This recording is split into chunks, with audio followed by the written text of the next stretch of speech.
So on behalf of the Maricopa Community Colleges, as well as you happen to be at Gateway Community College, one of our 10 colleges, on behalf of our chancellor, Dr. Stephen Gonzalez, as well as Dr. Amy Diaz, president of Gateway Community College, we welcome you. And we want you to feel at home. And, again, you're part of the family now if you made it into this room and found us. So very much welcome to you. I also want to just give a moment of thanks to Arizona Town Hall. They've been a tremendous partner to us.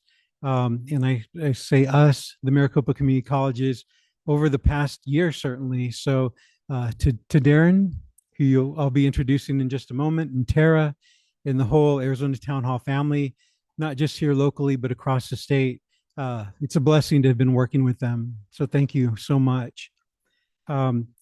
I'm not going to be up here for too long, but I was encouraged to share a couple of things. Maybe part of the reason I'm up here is I had the pleasure, along with my co-author, Jennifer Kaufman-Fornes. Please stand up. I try and embarrass her.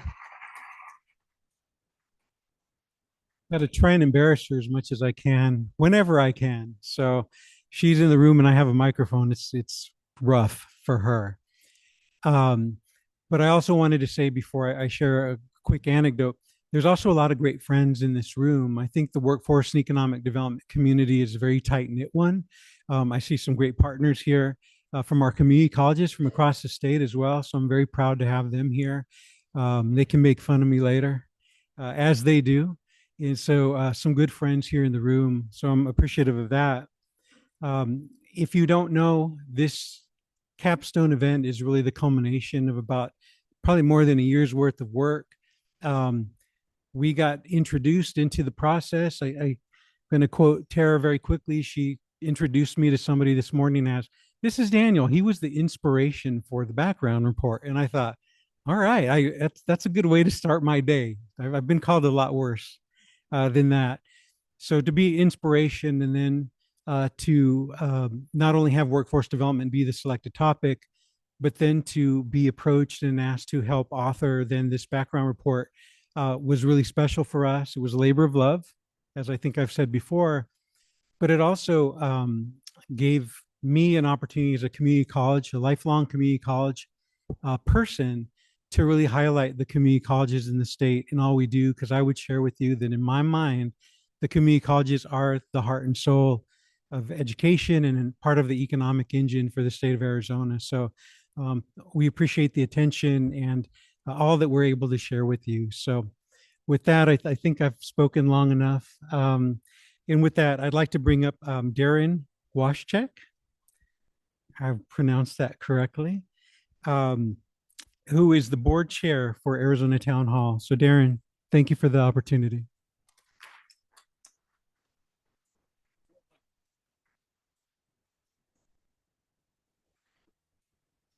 Thank you, Daniel. And again, I'm glad that you shared a few thoughts on the things that you were involved in getting us to this point. So thank you so much for all of that.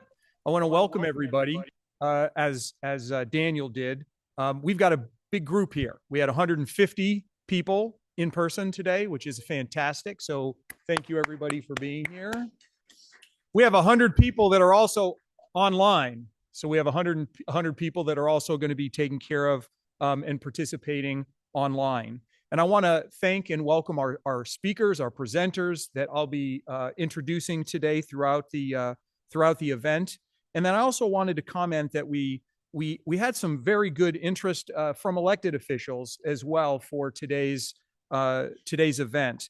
We had representatives from Congressman Stanton's office, Senator Gallego, and Senator Kelly's office, just interested in this topic, showing that that's how important this is to us as a state and even beyond. So we definitely appreciate that.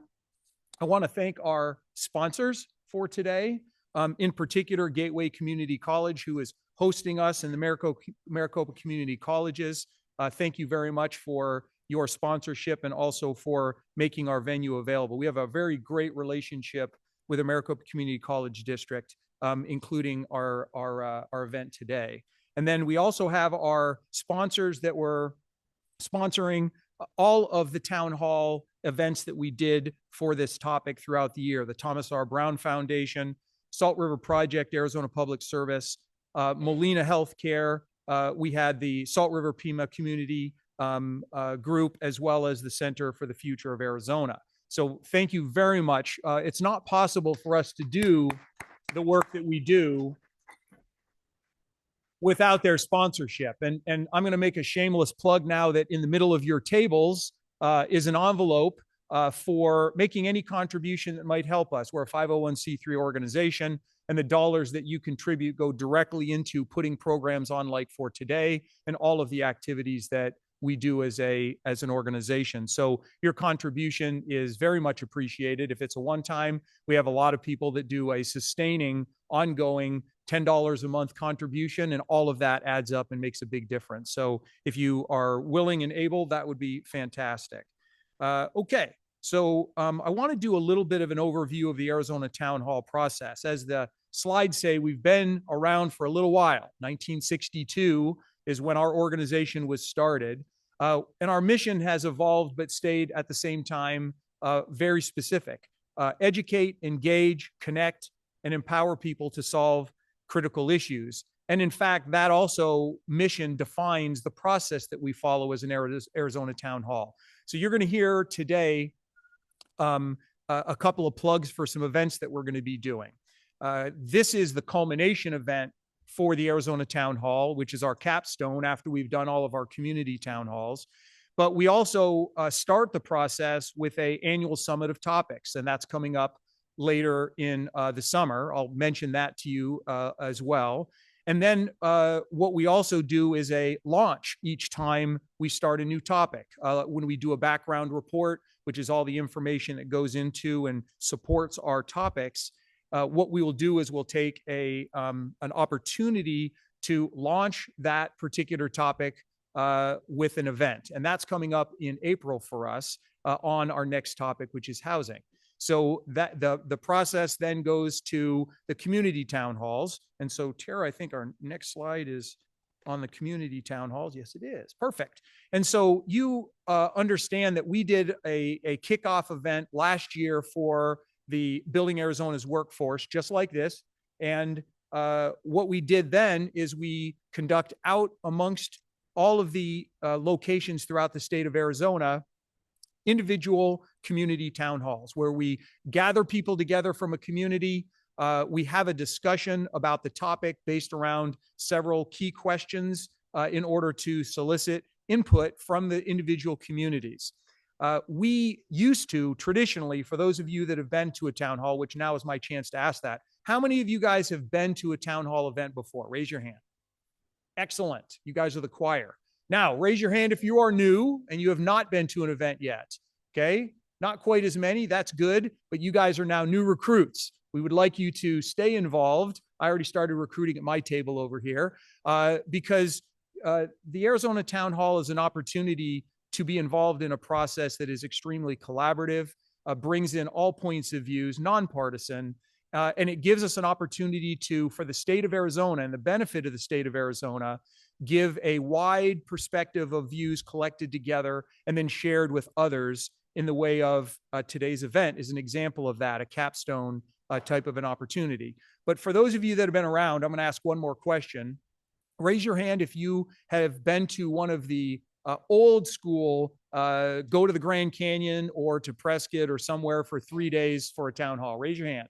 Any of you guys? Fewer of us, we're dropping like flies out there that have done that. But we used to gather everybody together, about 200 people in a town hall setting, and we would spend 3 days talking about a topic. The downside of that is that we had about 150 to 200 people tops that would collaborate and have input on the topic. Well, now with the community town halls, those numbers are pushing towards 1,000, even 2,000 people around the state of Arizona that get to be involved because we're going into their communities and having small versions of what we used to do on a 3-day basis. So that's the town hall process. And if you have any questions about it, certainly you can speak to me, any of our staff members, our board members. By the way, raise your hand if you are on the Arizona Town Hall Board of Directors. Okay, raise your hand if you are on the board. Okay, there we go, Matt. I was looking for you. Okay. And so you can reach out to any one of those individuals as well if you have questions about the Arizona Town Hall. Okay. Next, what I want to do is I want to, let me see here. I want to go ahead and move on to our overview of our agenda, which you guys have a copy in front of you. We've got a lot to cover today, and I'll try and keep us on task as we move along. We're going to start off doing a community town hall highlights. Then we're going to have our keynote speaker, and Matt, who was just waving at us from the corner, will help us with that introduction. Then we're going to start diving into what we love to do at Arizona Town Hall, and that's talk about solutions. We don't want to talk things to death. What we want to do is not only create conversation, but we want from that conversation to yield solutions. What can we do about these things that are important issues and topics for the state of Arizona? Then it's your turn. We're going to be turning it over to you in the participant discussions, and you guys will get a taste of how the town hall process works. And so we will, at the very end, we're going to take some time for you to provide that final bit of input for the topic of building Arizona's workforce. That'll come at the end. Now, I did want to also clarify that on the board, you guys see the annual report, which is available online at that URL, but you also have a highlights, which is easy to read. This highlights is on your table for each of you, which gives you a very basic, it's actually pretty comprehensive overview of this longer report that includes the original research plus all of the input from the community town hall. So that's an easy one for you to skim, and please feel free to share this with others as you have the opportunity. Okay, so next up is we're going to dive into our first topic, which is community town hall highlights. And so let me do a few introductions, then I will turn it over to our moderator. So Katie Jones is the Assistant Director of Digital Content at Arizona PBS. And so we were very happy to have Katie here. Thank you. And there's one thing from her bio that I want to highlight. Amongst many things that Katie does, she does a project. She's working on a project called Jobs Explained, and she may share a little more information about that with us. It uses social media platforms to connect young job seekers with information and advice about job opportunities and growing industries in Arizona, very directly related to workforce development. So Katie, I'll invite you up in just a second here as our moderator, but I also wanted to introduce our other speakers.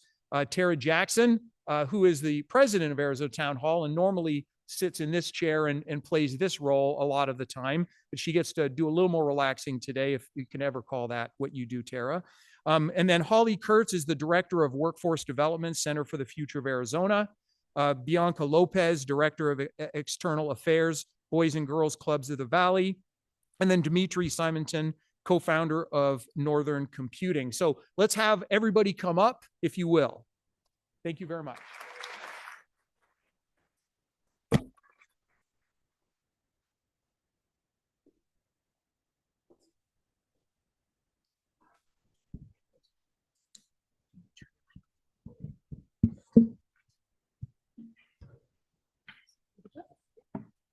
Good morning.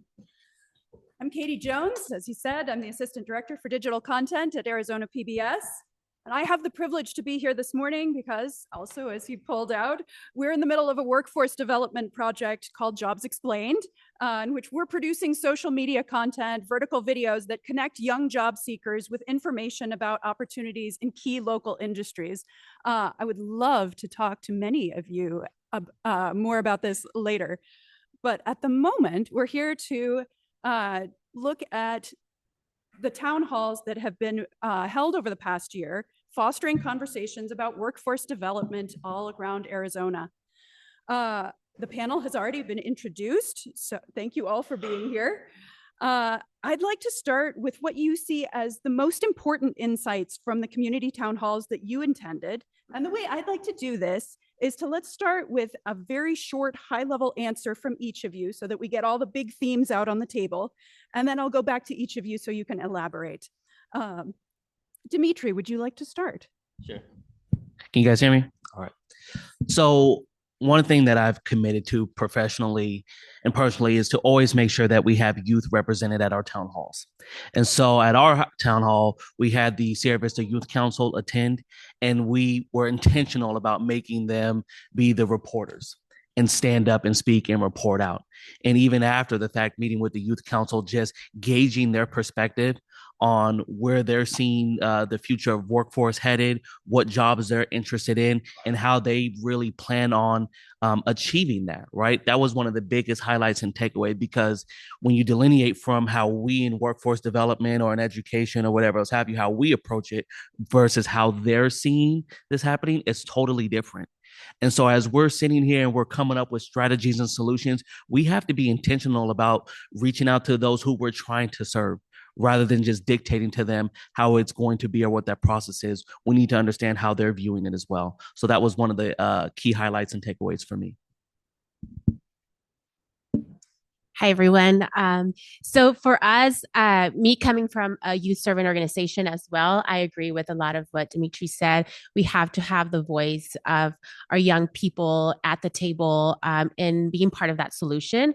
I think for us, we had a town hall that was on apprenticeships, and we really tried to have young people at the table as well. But I think looking back, we needed to plan a little better to make it more accessible in order to have a lot more of that youth voice at the table.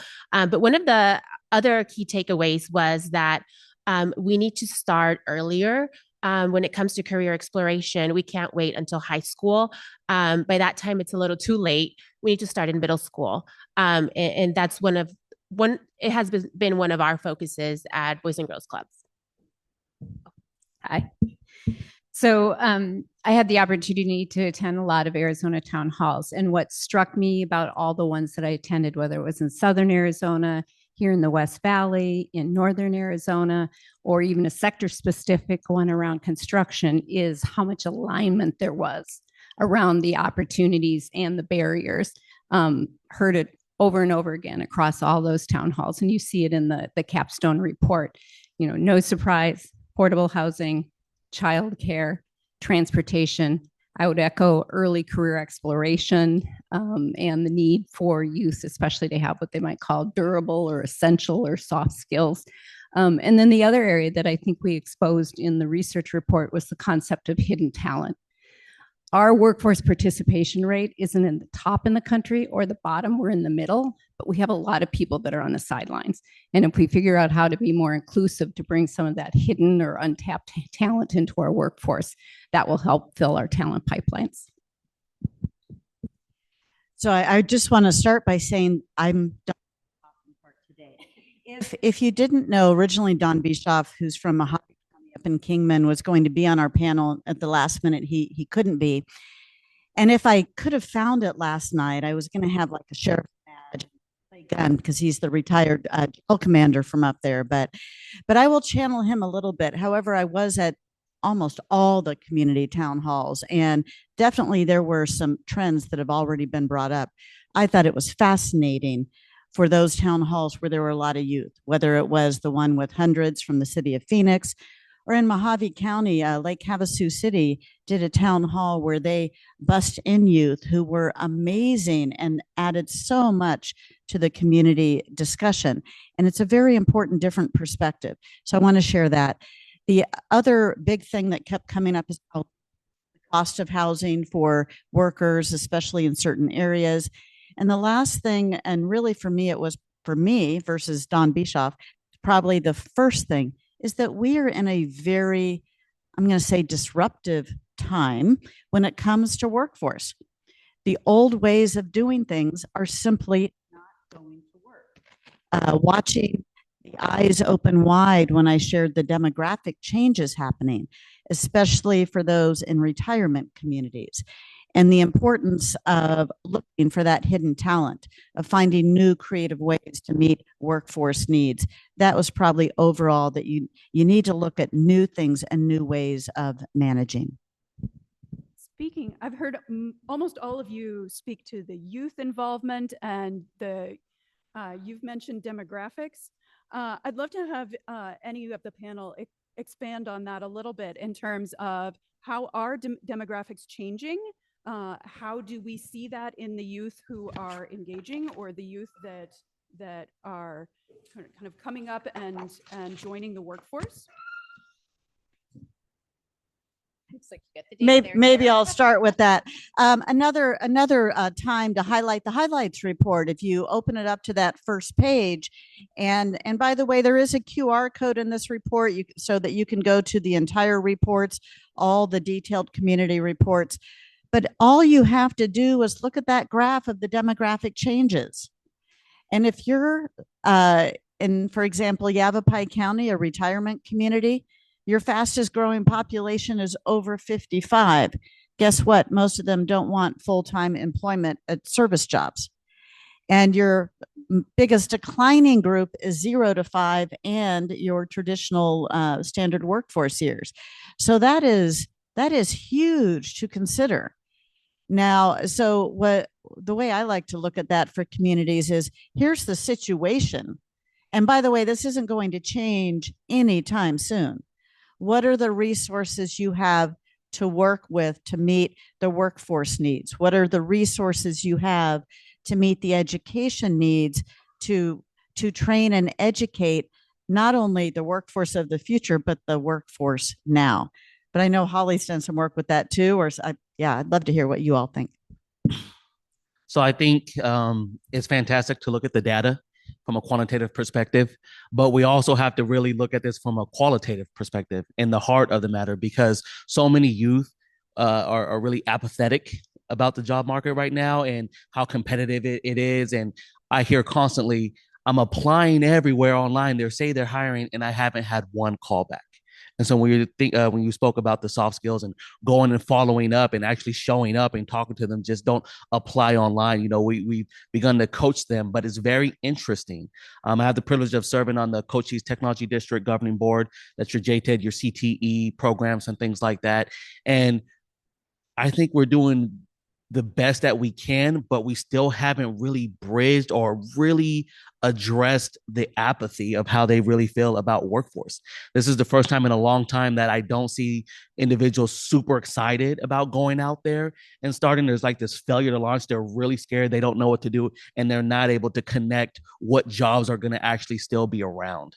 So it's great to have data, right? And we can interpret this however, but we need to make sure that we're also addressing this from a qualitative perspective as well when we're looking at workforce. Bianca or Holly, anything to add? Just to echo the youth piece of it, the career exploration, so they're ready, to your point, in middle school and beyond, to start thinking about what those careers are and helping educate.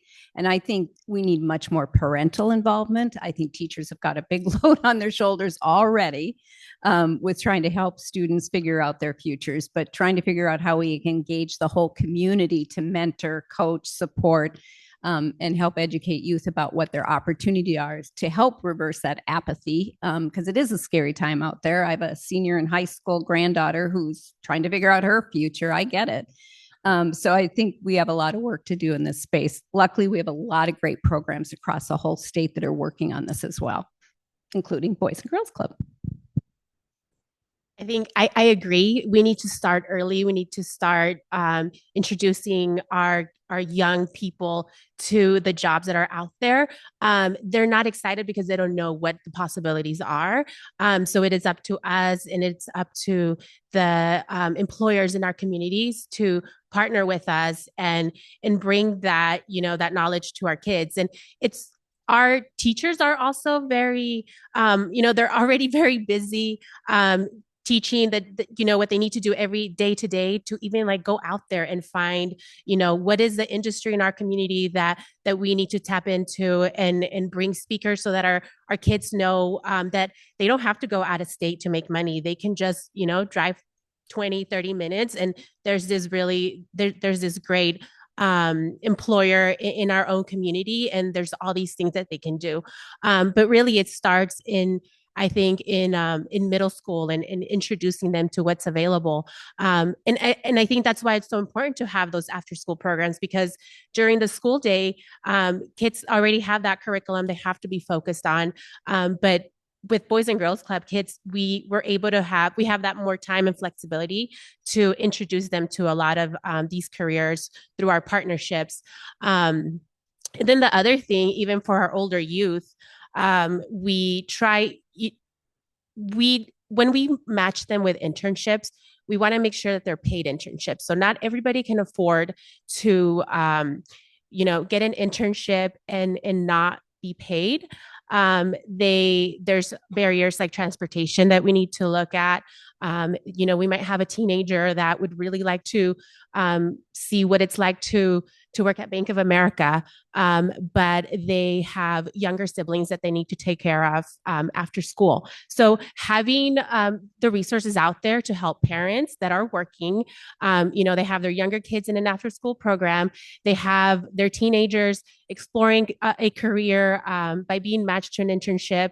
For example, if there's a transportation barrier, we work with them to find a plan. If we need, give them a bus card if we need to, but we sit with them to break through these barriers that they might have so that they are able to explore different careers. And as we match with internships, we also don't tell them the expectation is for you to stay at this job. Like, this is really just for you to explore and see if this is something that you like. And then we move forward to another one if that was not what happened. But also we need to, again, focus on those soft skills so that they feel confident enough when they start an internship.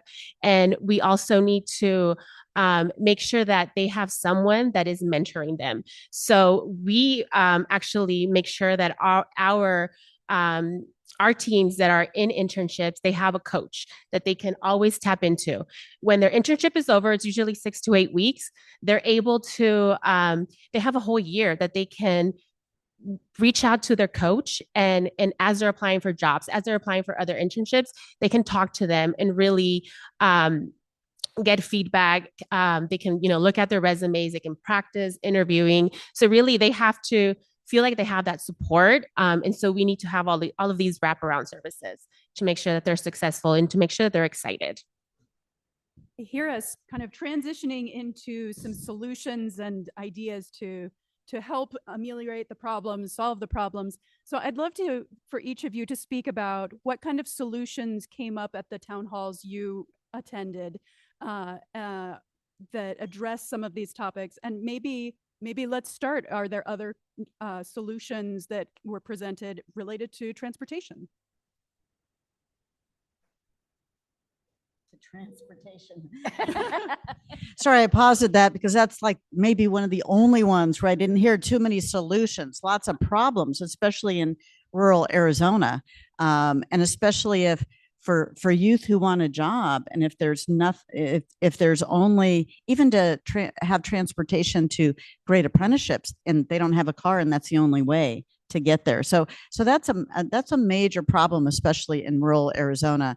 But if I'll put on my Don Bischoff Mojave County hat again and his email about the solutions that came out of it, part of his comments were about when youth, you referenced they apply online and they don't hear back.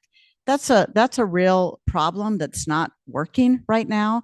And so having more of the job fairs and career days, and that's what their community, part of what they're focusing on, so that you can actually connect the humans to each other and kind of break through that. And also at quite a few programs, including, you may hear enough about this from our construction workforce town hall, really talked about the amazing apprenticeships and internships paid that are out there, but a lot of youth simply don't know about them. And so some of the solutions, simply connecting or bringing that information into high schools and colleges, but not just there. Remember all those baby boomers who are living so long now?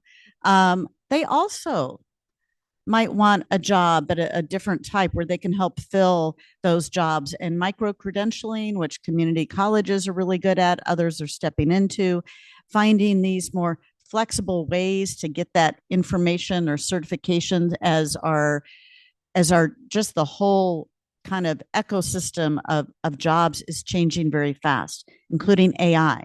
How does AI impact it or not? how can we very quickly transition, whether it's the youth, I'm pausing, like the older generation, I guess that includes me now. How do you keep us engaged where we also can help fill those jobs that are needed? New ways of looking at that. Some other quick solutions that came out of a couple of community town halls. I'm actually going to refer to the White Mountains for a minute because they had a great gathering up in the White Mountains to talk about this. One of their many solutions just came from being together, breaking down silos and realizing that they should be sharing information and coming together more regularly to take advantage of these in-person ways of solving the problems in their community. So they plan to keep doing that to work on some of the solutions relating to workforce development. I could go on, but I was at all of them. So I want to pass to some of you. Oh, I'll pop in. So transportation is probably the trickiest one, but I did hear an idea. It wasn't from a town hall, but I've been working with some restaurants in the Prescott area, and many of their frontline workers have to drive in from 30, 40 miles away because of challenges with affordable housing. And so they're working on putting a coalition together across restaurants in Prescott to be able to send out a van to pick up people in some of these communities and bring them in for their shifts and take them back out. And I think it's that kind of collaboration that's going to be necessary.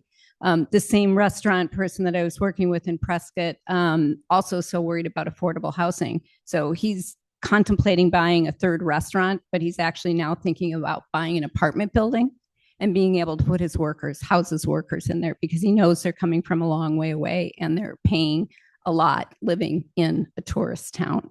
Some of the other ideas that we've heard for solutions is in the childcare space. Of course, we've got great organizations like First Things First that are helping us, but Local First is standing up some childcare entrepreneurs in Northern Arizona to be able to help them learn how to run a childcare business and be licensed so that we can expand the access to care. And in Southern Arizona, we just finished our Southern Arizona Workforce Leadership Academy, and we had one of our collabs with Amanda here from Pima Community College actually focus on childcare for small businesses and think about how do we help small businesses who really probably need to come together as a coalition to be able to support childcare. So some of those ideas. As we go on down the panel, I'll free you from having to think about transportation. Solutions at large, I would love to hear. So naturally, I'm in Cochise County, right down by the border. So when we're speaking of this issue, there's always that rural and urban divide, right? And so I always think of timing and pace when we talk about solutions because it just takes so much longer at times for solutions to really get implemented in rural communities for a number of different factors, whether it's the lack of braided funding, infrastructure, capacity, brain drain, whatever it may be. But some of the things that we are trying right now, we have one workforce housing unit that we are piloting right now. We are converting, when I say we, the Industrial Development Authority of the City of Sierra Vista. We are converting one of our smaller apartment complexes into entrepreneurial housing to work to attract entrepreneurs into our region and to empower entrepreneurs that are there locally. They'll be able to live up to 3 years in this facility as they're growing and scaling their companies, right? And then out of that town hall as well, because we had Joel Todd, our Cochise Technology District superintendent there. We're working on developing a actual strategic plan for our district and beginning to move those things forward. So there's a lot of solutions and ideas. It just takes time to pilot these things and work out the kinks. And it just, for me, like professionally, it just always feels like we're 5 years behind on trying to really get things going. Even though it feels innovative, we're super excited about it. It just takes so long to actually get it off the ground, test it, figure out what isn't and is working, and then try to duplicate that and empower other individuals. And then the last thing that I would say, that kind of came about after the town hall. We had some after action kind of discussions, and we spend so much time talking about community engagement and community awareness, but what it feels like now is we need to focus on community empowerment. we have the resources, we're sharing the things, we're telling everybody, right? Like the Legacy Foundation, they have their resource guide app. There's all these different apps to try to, connect people to resources, but getting them to actually use them and understand how to implement them and stick to it, that's becoming part of the challenge. Because even if you're in a fantastic workforce development program, 3 to 6 months, maybe a year before really it feels like it's changed.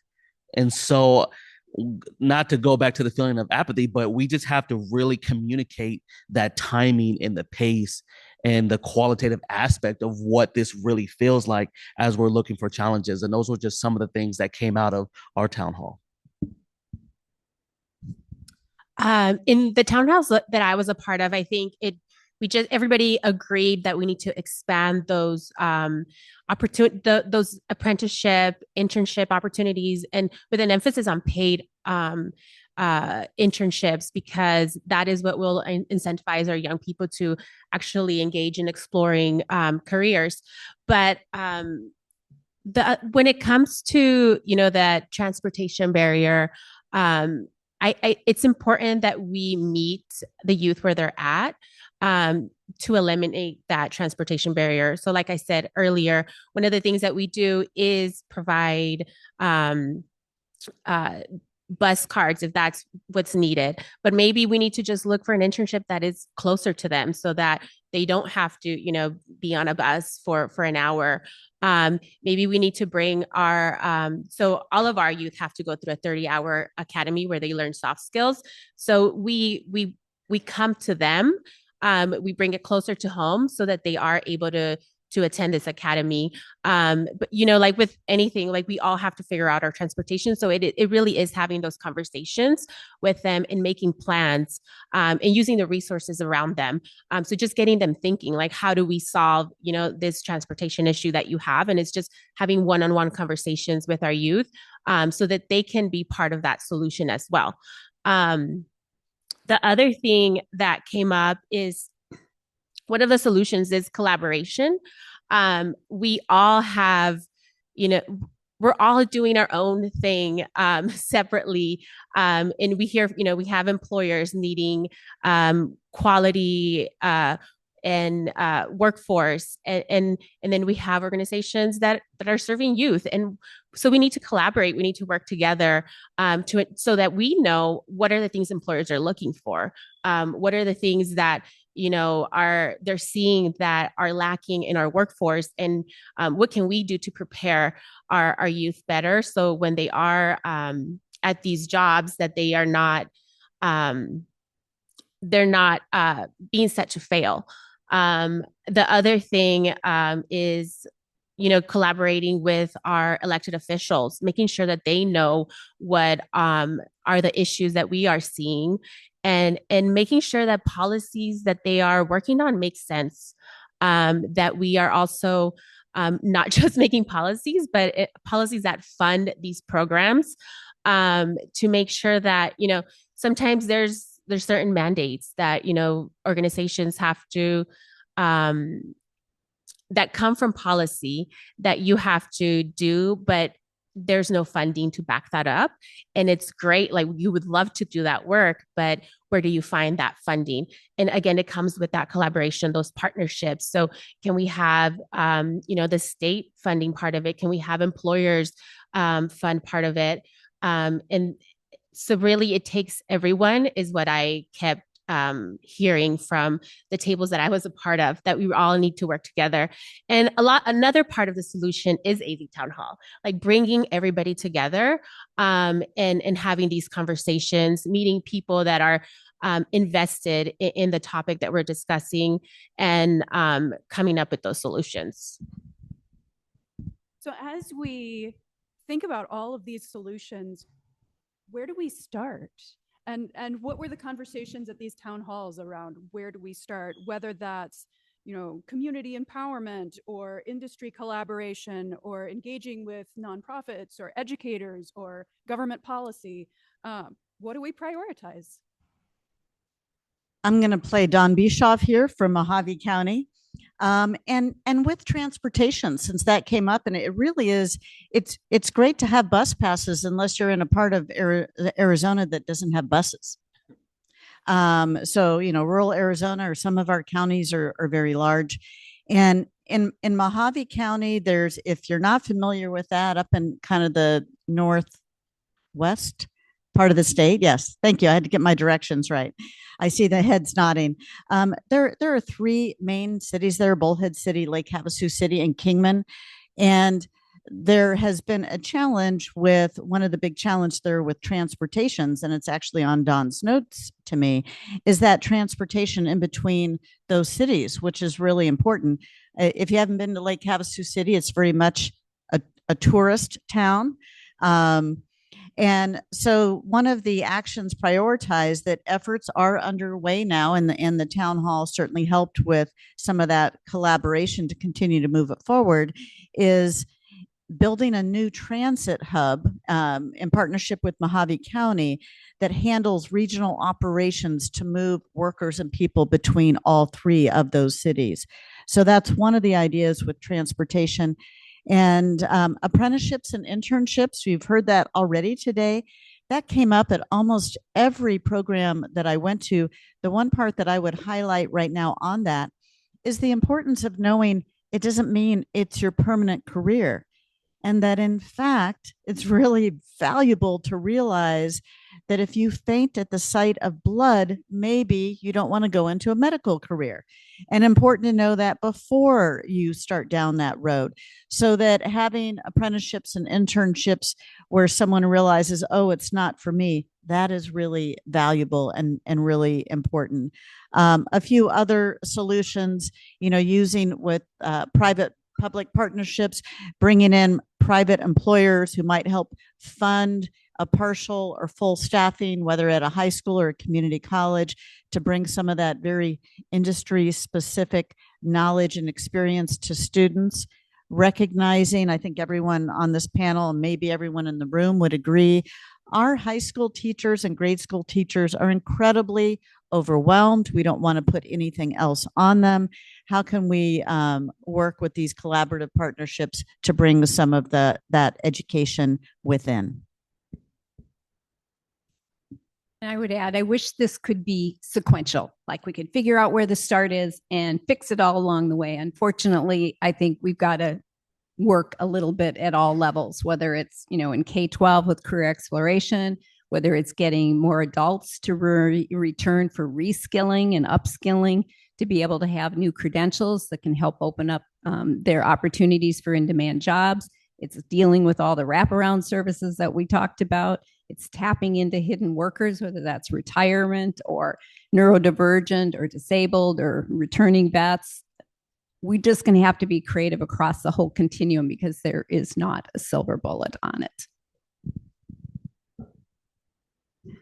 I think I already mentioned this, but again, it's collaboration. I think that's the biggest takeaway for me. That we need to collaborate with everyone in order to come up with these solutions.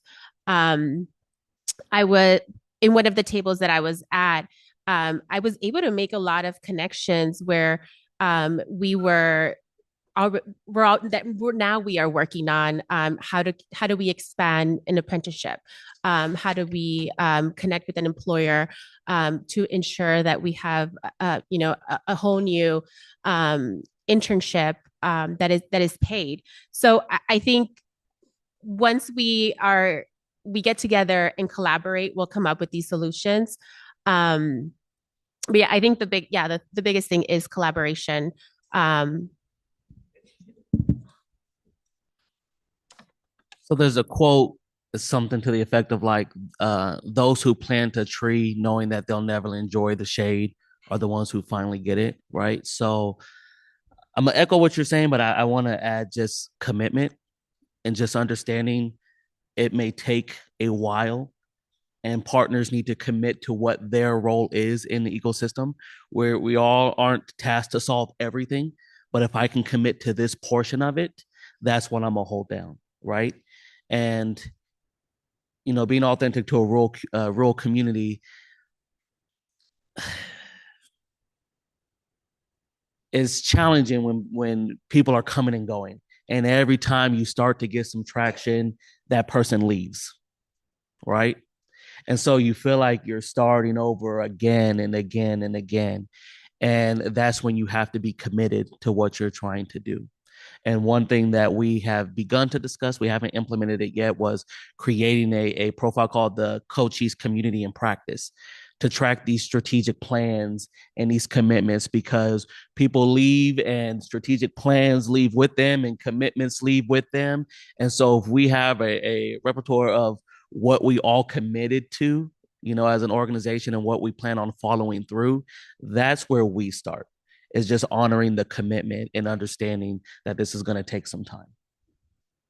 I have one more question for the panel, and then I would love the rest of you to be thinking. If you have burning questions for our panel, I think we'll have a few minutes for a few audience questions too. Since the town halls you attended, are there things that your organizations or collaborative organizations that you are a part of are starting to implement based on the conversations you had at these town halls?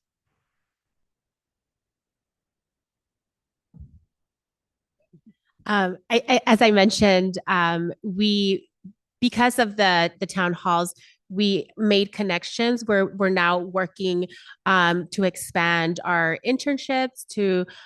We are exploring an apprenticeship in our clubs. We are partnering with educational institutions to complement that apprenticeship. So really, we've made a lot of really good connections, and right now we are in those conversations to expand the work that we are already doing. The other thing I will say is that it's so important that our programs are sustainable, because we might have, I just thought of that because of what you mentioned, that we might have funding for 6 months for a certain program, but then it all could be going very well, but if we don't have a plan or there's nothing set in place for it to be sustainable, then it just goes away, and we don't accomplish long-term what we set out to do. So I think from the very beginning, we need to implement ways to be sustainable in the programs that we are starting out. And a lot of it is, like you said, having that, making sure that everyone is intentional and they agree to be part of something and not just, talk about it and not do it, which is where I think that I will statements are so important at these town halls, because really it makes you, it makes you be more accountable for what you said you were going to do. So I would add our organization, the Center for the Future of Arizona, we're focused on workforce development, civic engagement, and K-12 pathways. So a work that really got spawned out of the town halls was something that called Jobs That Mobilize. It's in partnership with Burning Glass. And it's the concept across high demand industries like construction, advanced manufacturing, and healthcare, where we really need to be filling that pipeline, to think about what are transferable skills from other kinds of roles or other sectors that could come into these areas, and be able to think more creatively with just a little bit of upskilling. Potentially, we could move workers from one area to another. So jobs that mobilize, that really create that mobility and also earnings potential for them. So we've been on a project in those three sectors, and I'll have to say attending the construction town hall was a great place to make contacts, to collaborate, and have the voice of the employer into this work as well. So that's one example. I'll try to channel a couple of different organizations, but actually what we find out at Arizona Town Hall as an organization is that sometimes I'll find out years later what has come from a gathering or from connecting to someone at a program. That's why the collaboration, Bianca, that you mentioned repeatedly comes up as a really important thing for communities to continue to do, to break down those silos, to keep connecting with each other. I mentioned that the White Mountains group decided that they were going to keep doing that because so much value came out of just a couple of hours of talking with each other and not just within their circles. Whatever program I went to, it seemed that probably a consensus of most, not all, the number one issue they said relating to workforce development, especially in rural Arizona, was housing, followed pretty quickly by childcare, and transportation was there as well. So housing, I'll talk about that. There's a number of creative things that are happening and that other people learn about these are trying to replicate. For example, some of the schools that may now have some vacant property are turning that into housing for teachers. Some already have that. Other communities are learning from those who have done that successfully, to find other opportunities on property owned by government or schools to build some of this affordable housing for their teachers is one of the solutions that I'm seeing. Finding different creative opportunities with childcare, whether it's co-ops, whether it's using some of those retired baby boomers to step in. Childcare is really one of the major issues keeping qualified workers from being in the workforce. And remember, there's far fewer qualified workers around, far fewer bodies. So you want to utilize as many as possible. Another one that channeling now my friend Don Bischoff in Mojave County, I really do feel like I need my badge right here, is looking at those who have been involved in the justice system and really working with programs that integrate them back into the community. That's not just to solve the workforce needs. That helps with so many other community issues. Better yet, keep them from entering in the first place. You know, what are some of the diversion programs that can take these members of the community and really allow them to be more successful members? The apprenticeships and internships. One of the things that came out of especially the town halls with a lot of youth, they simply weren't aware of these. They weren't aware of all these paid opportunities in careers, and you may hear this from our following speaker, I'm not sure, in careers that are not going to disappear with AI. To go back to that original comment at the beginning that, you know, a lot of youth are unsure of the future in their careers. They don't know if their job's going to disappear. And so how much do they want to commit to it? Well, some of these, there are a lot of pathways that AI is not going to fill that are lucrative, wonderful careers. So opening up our youth to those opportunities also came out from a lot of these. So I just want to let y'all know, I had an advanced head start on workforce development because of the amazing work with Miss Amanda and Miss Holly with the and Miss Tennille with the Workforce Leadership Academy. So I feel like I had a 2-year jump on this. So when this topic came up, I was super excited. So out of that program, I had already started working on a number of different things. And so the workforce housing, the entrepreneurial housing. Later on today, I'm going to ASU. We're working with Catholic Community Services. They're picking the final rendering on a 100-unit transitional housing that we're doing that'll have some workforce components in it. So we have that. We tasked our First Things First Regional Council to really look at childcare in a unique way, right? So we challenged them with that.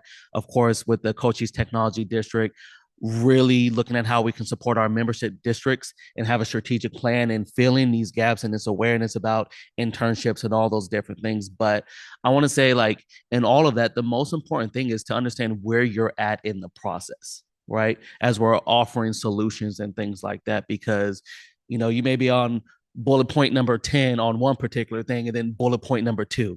And it's not until bullet point number 4 on another project comes into place that you can begin to implement another bullet point on another plan, right? So just awareness of where you're at in the process and just keeping your partners connected, informed, committed, all of that is really important. And so it sounds like a lot of things going on, and trust me, it is. But the most important part that came out of that was the report and the awareness and the commitments that have begun to come out of that town hall. So it's been great.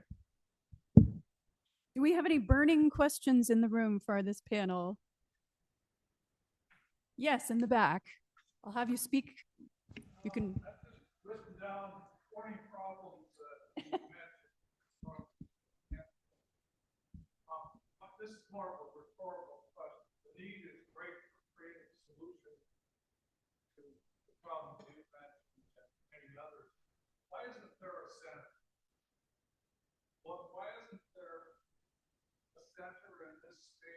for providing people with processes and tools for coming up with creative solutions, that sharing solutions that have been developed in one place and giving them sharing people that need them elsewhere, or weaving a network of problem solving. Well, why doesn't that exist? So for Hold on. The answer, but I think it's a good question. For the people online, the question was, why does Arizona not have a statewide center focused on finding solutions to the hard questions like these? And I saw a couple of mics start to go up on the panel, so please go right ahead. So I want to like address this from a private sector kind of lens, like a public-private partnership. So I don't know if there needs to be one center per se, but there are a lot of collaboratives and partnerships like the Center for the Future of Arizona that is addressing aspects of it. The community colleges are doing a lot of fantastic work. Your joint technology district, your CTE programs are doing great things. And then you can work with like Arizona Association for Economic Development, who also has a role in this. So there's a lot of collaboration. Does there need to be like one overarching organization? I'm not sure, like only a Sith deals in absolutes for all my Star Wars fans, but there's a lot of collaboration and everybody has their role in it. I think perhaps we can improve on the vision, but I know that the Center for the Future of Arizona has already kind of begun to push that out in different ways. So it's really about tapping into it and being aware of that, because there's a lot of people doing great things. Maybe I'll just add on that. And I don't know if Holly wants to jump in, because you specifically mentioned the Center for the Future of Arizona. And you're hearing just today here, some of those collaborative groups that Demetry mentioned are here in the room. And you also keep hearing, and it was some of the recommendations that continue to come out, the need to better collaborate, communicate, and coordinate. Easy to say, sometimes more challenging to do because we get stuck in our silos, which is part of why the work we do at the community town halls is to try to address exactly that at the community level. In fact, one of the things I didn't mention as kind of a solution or really important thing that came out of these community town halls is something not related to workforce development at all. And that is just having diverse people from a community come together and sit and meet some people they don't know, and to maybe find a creative solution they hadn't thought of. The need to actively support that kind of work, because there is a tendency to, especially in the great state of Maricopa, where we have a lot of garages and fences, to just pull into our house and to not even get to know our neighbors or get outside of our silos. So to your point, that is what all of us and so many others in the room and the community colleges around the state, not just Maricopa community colleges, we're working really hard to do that together. And we appreciate all of you who support it. Maybe I'll pass it over to Holly, although I think we're at time. But, Center for the Future of Arizona does a great job of gathering data. And what I think we do a great job of is doing the conversation, and then others do a great job, leadership groups, at taking those reports and answers and moving them forward. Can I add just one little tidbit too? So I'm sorry.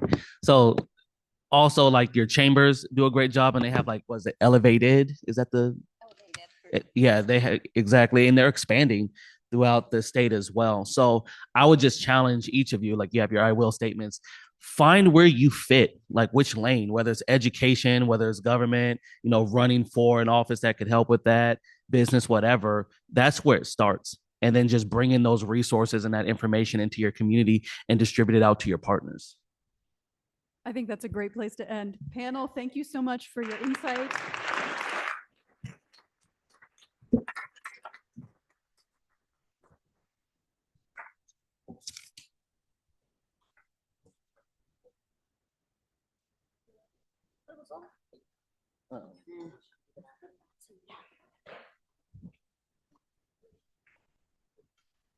So thanks to Tara and Holly and Bianca and Demetry. They're an excellent example of the leadership within the state of Arizona. Just a couple of examples of leadership inside the state of Arizona that's already working on this important issue. So thank you very much for sharing all of your thoughts on our last group there.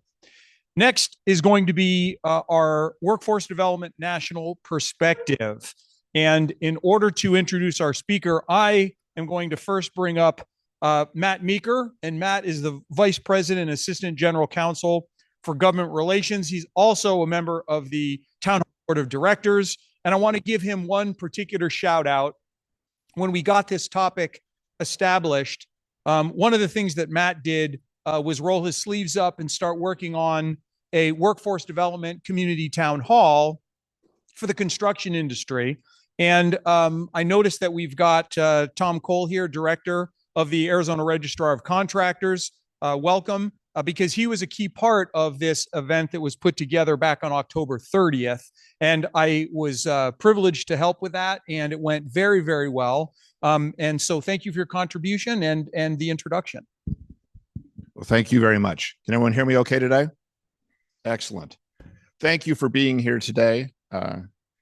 As was indicated, my name is Matt Meaker. I'm Vice President, Assistant General Counsel, and Director of Government Relations for Sundt Construction, a 136-year-old, 100% employee-owned general contractor, proudly headquartered in Tempe, Arizona. Audience participation time, all right? Everyone stretch your arms a little bit. Those of you in the room who know someone in construction, raise your hand. Let's all admit for a moment, thank you very much, that construction is a massive industry in Arizona, has been for a long time. It drives all those great things you see in the newspaper, if you still read a newspaper, or online, or blogs, whether it be semiconductor work, or transportation work, or water work.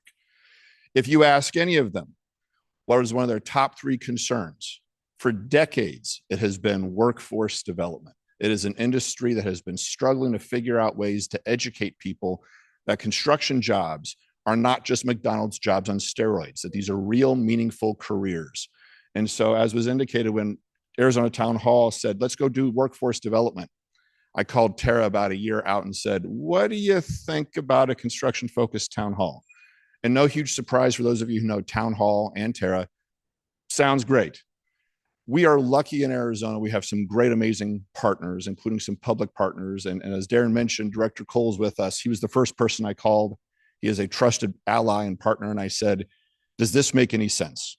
And he said, I'm in. Well, how do we do this? And we reached out to our constituents and our contacts. We brought in ADOT. We brought in the Office of Economic Opportunity.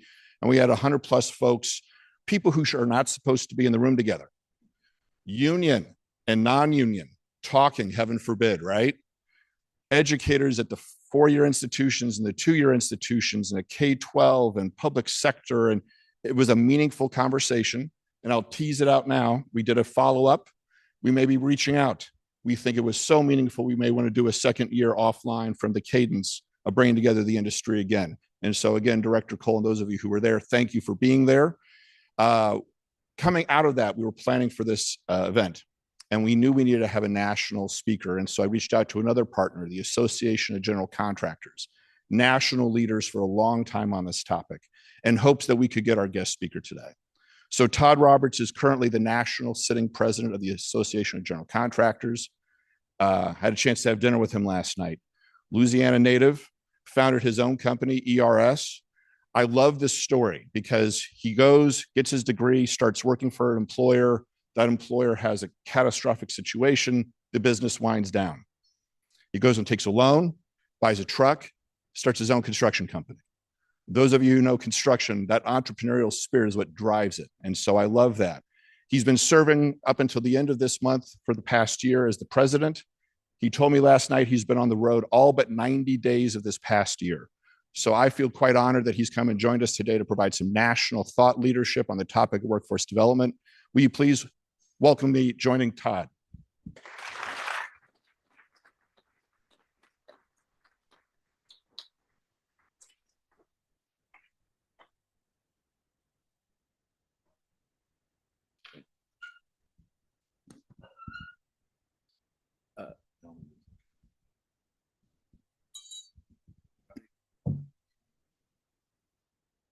So there were 5 retired Cajuns playing poker down south of Lafayette, Louisiana.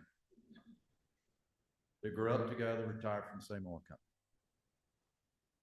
First hand of cards played, A Bear loses $1,000.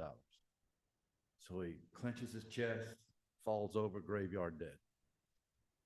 Being the good Cajuns they are, they said, well, we worry about him when we finish playing cards. So sure enough, they finished playing cards. And they said, well, we got to figure out who's going to go tell Marie that her husband, A Bear, has expired. I don't want to tell her. I don't want to tell her. Marie was kind of known as being a difficult, tough Cajun woman. So they said, well, we'll cut the cards and we will see who goes to give Marie the bad news. So Thibodeau draws a low card and he loses. So he gets the privilege of going to tell Marie that her husband, A Bear, is dead. So before he leaves, Boudreaux tells him, so Thibodeau said, no, when you go tell Marie that A Bear's not with us any longer, take it easy on her. You know, let her down easy. Don't be abrupt and abrasive with her. Thibodeau looked at Boudreaux and said, don't you know that Easy's my middle name? He said, man, I got this. I said, I'm so cool. He said, I got it. Don't worry about it. So he shows up at A Bear's house, knocks on the door. Marie comes to the door. She just cracks it about that far. She says, what you want, Thibodeau? He said, every time you come here, it's for some foolishness. He said, Marie, I got to tell you, said, A Bear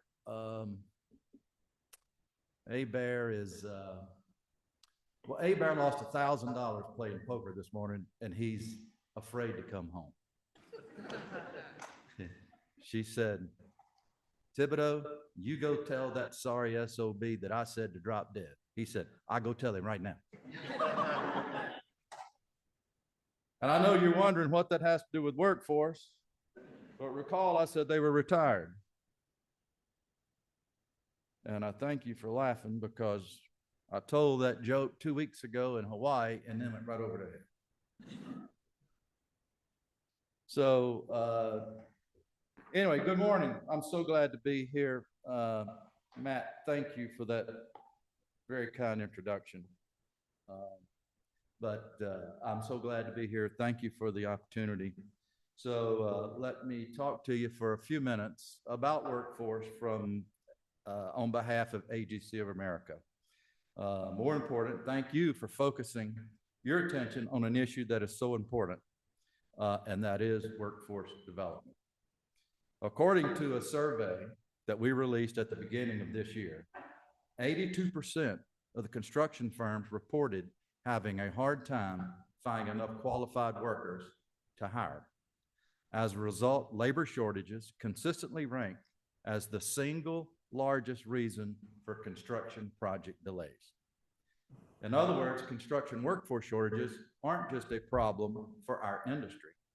They're a problem for anyone who's counting on a new factory, a new school, a new hospital, an improved highway, or even a new water system. If we don't find a solution, these shortages will continue to serve as a brake on the future economic growth for years to come. But how did a nation of builders who span the continent with railroads and highways, who dam the rivers, bridge the bays, and tame the mighty Mississippi, become a country lacking skilled craft people? There are many causes, but one of the biggest is our current federal approach to workforce funding and policy. At some point in the early 1980s, federal policymakers decided that the best way to manage the transition to the so-called post-industrial economy was to go all in on encouraging future workers to go to college and earn a 4-year degree. As federal education funding focused increasingly on promoting college, the nation's once robust vocational education system fell into decline. For example, the federal government spends fewer dollars today on what is now called career and technical education than it did in 2021. 4 out of every $5 the federal government spends on workforce development goes to promoting and supporting 4-year college degree programs. Yet only 38% of workers earn a 4-year degree. Meanwhile, only 20% of federal workforce funds support the other 62% of the workforce. Assuming that money talks, the federal government is saying that it doesn't want our future workers to pursue careers in fields like construction. That same government also makes it clear it doesn't want people from outside of our country to lawfully work in construction. There are no visa programs dedicated to the construction industry. The closest you get is the H-2B visa program. But in the best of years, only about 12,000 of those temporary work visas go to construction, an industry that employs over 8 million people. Most of the people who are lawfully authorized to work in construction do so through programs like temporary protected status or DACA.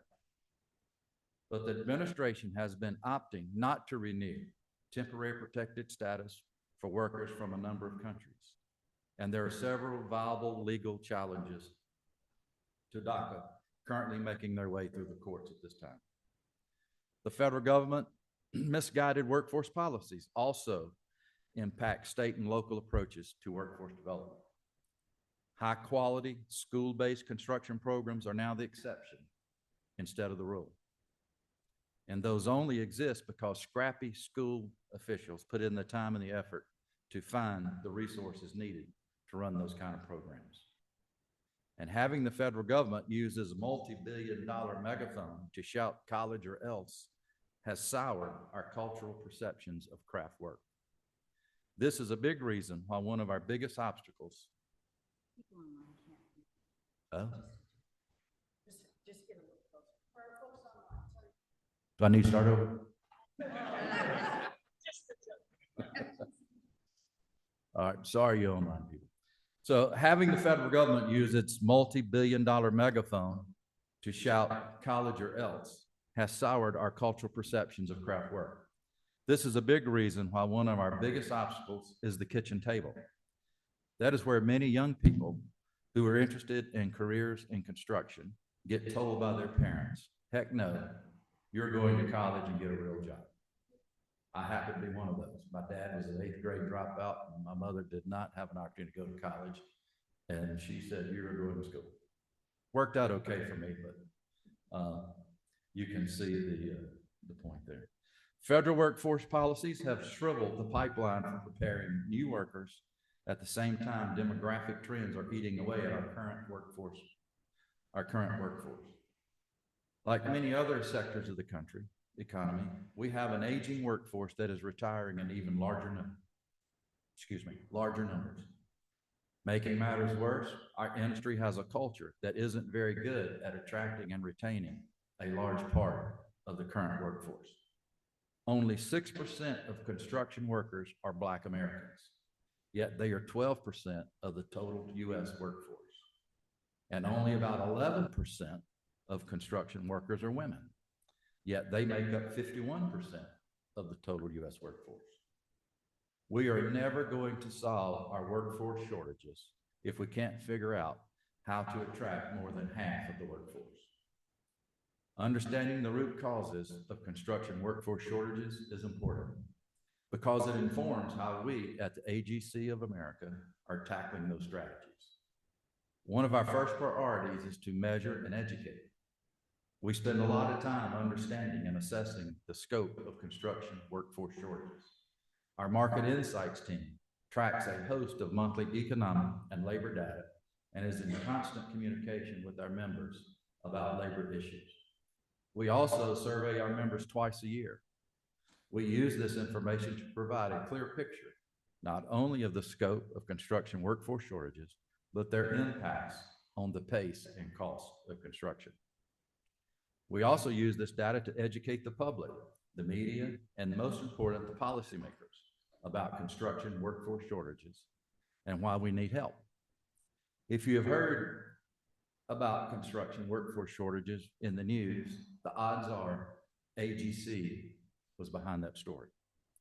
And as I will cover, we spend a lot of time advocating for workforce measures, being able to share the data and have it echoed in the media to explain why those shortages are a significant problem is essential.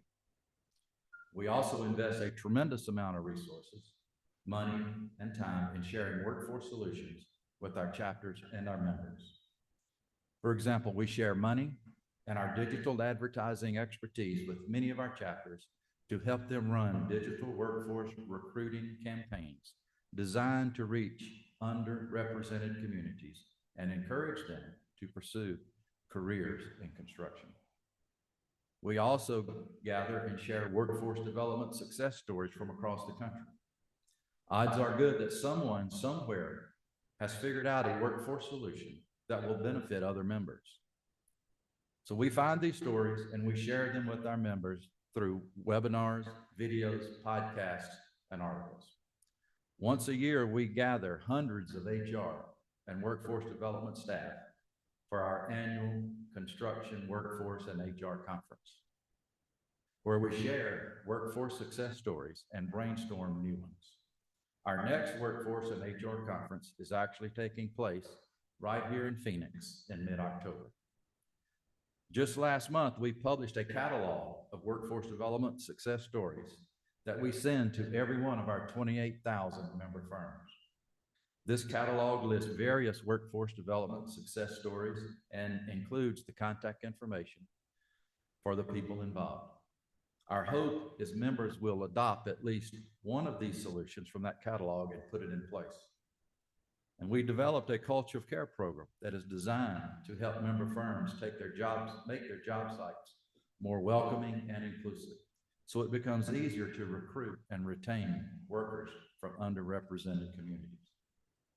Ultimately, we want to help our members spend less time reinventing the wheel and more time putting in place proven workforce development solutions.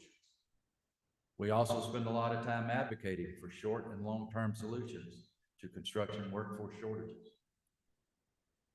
These short-term solutions include pushing to establish more lawful pathways for people born outside of the U.S. to legally work in construction. We're also pushing to protect the current lawful workforce in the United States. There are two bills in Congress that would do just that. The first one is the Dignity Act. It's a bipartisan measure that provides a pathway for people working in the U.S. via the Temporary Protected Status, DACA, and other temporary programs to retain their work authorizations. This measure also provides a pathway for some undocumented workers to earn legal status. The second bipartisan bill we are backing is the Essential Workforce for Economic Advancement. This measure creates, for the first time ever, a visa program that applies to construction workers as well as other craft fields. We need these short-term measures because we know it will take time to rebuild the domestic pipeline for preparing workers in our industry. We also need a number of longer-term measures to begin rebuilding that pipeline. First and foremost, we need the federal government to at least double the amount of money in the Carl D. Perkins Career and Technical Education Act. That act is the primary source of federal funding for school-based career and technical education programs, and it is woefully underfunded at the present time. We also need to get a new Workforce Innovation and Opportunity Act passed that allocates more funds for post-secondary workforce training programs. The current law only sets aside 10% of the funds for workforce training. We came close in 2024 to getting that bill passed that would have set aside half of the total funds in the law for workforce training, but it got caught up in bipartisan politics and partisan politics and didn't make it across the finish line. In addition to our federal advocacy, our 87 chapters across the country are all busy pushing for new state and local measures to support workforce development initiatives. Our two Arizona chapters, the Arizona Builders Alliance and the Arizona AGC chapter, are doing impressive work here in Phoenix and across the state when it comes to workforce development. Before I wrap up, let me leave you with a little bit of optimism now. Even as federal workforce policies remain a problem, we are seeing real progress at the state and local level when it comes to construction workforce development. Here in Arizona, we see a state that is making a growing number of investments in construction workforce programs. We see innovative construction education partnerships between firms like Sundt Construction and institutions like Central Arizona College. We see thousands of high school students engaging in events like Arizona Construction Career Days. And we see a growing number of firms setting up and operating their own training and apprenticeship programs. And Arizona isn't alone. Many other states are taking innovative steps to support and nurture students who are pursuing careers in fields like construction. A growing number of school districts in places like Denver, Paducah, Kentucky, San Antonio, Chattanooga, and Richmond, Virginia, just to name a few, have set up high-quality construction education programs. More and more states are evaluating high schools, not just on how many students they send to college, but also on how many students they place in career tracks like construction. And we have seen a growing number of new pre-apprenticeship and apprenticeship programs being established by construction organizations and education providers across the country, in addition to the more traditional union employer model. One reason we are seeing so much state and local progress is that more people understand the connection between workforce development and economic growth. The conversations Arizona Town Hall has hosted this year, focusing on workforce development, have been extremely helpful. You are raising awareness, identifying good solutions, and provoking a lot of momentum. As a result of your work, Arizona is in an even better position to build a workforce it will need to continue thriving for years to come. As important, you are contributing to a drumbeat of state progress that will ultimately influence the federal government to put in place more rational workforce development policy. So on behalf of the Associated General Contractors of America, thank you for your focus on this issue and for your commitment to improving public policies. And I thank you for building a better future for our industry and the amazing people of Arizona. And I thank you for your attention, and I thank you for the invitation to be here to spend some time with you today. Thank you so much.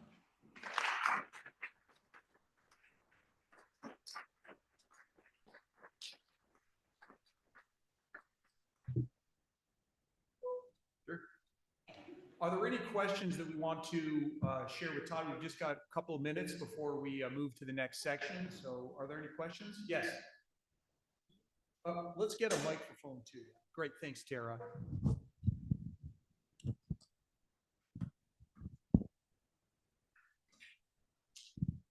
Thank you. Emilio Gaynor, I'm representing Arizona State University.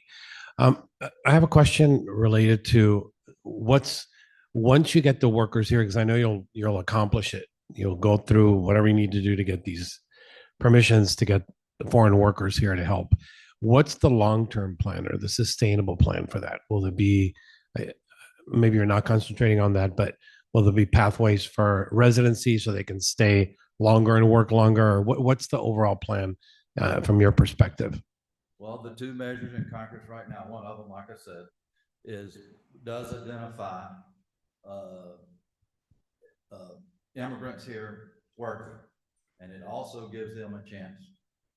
So we have started so I didn't mention, but feel free to go to our website, agc.org, and there is a whole section on workforce, and our guy in DC is Brian Tremaine.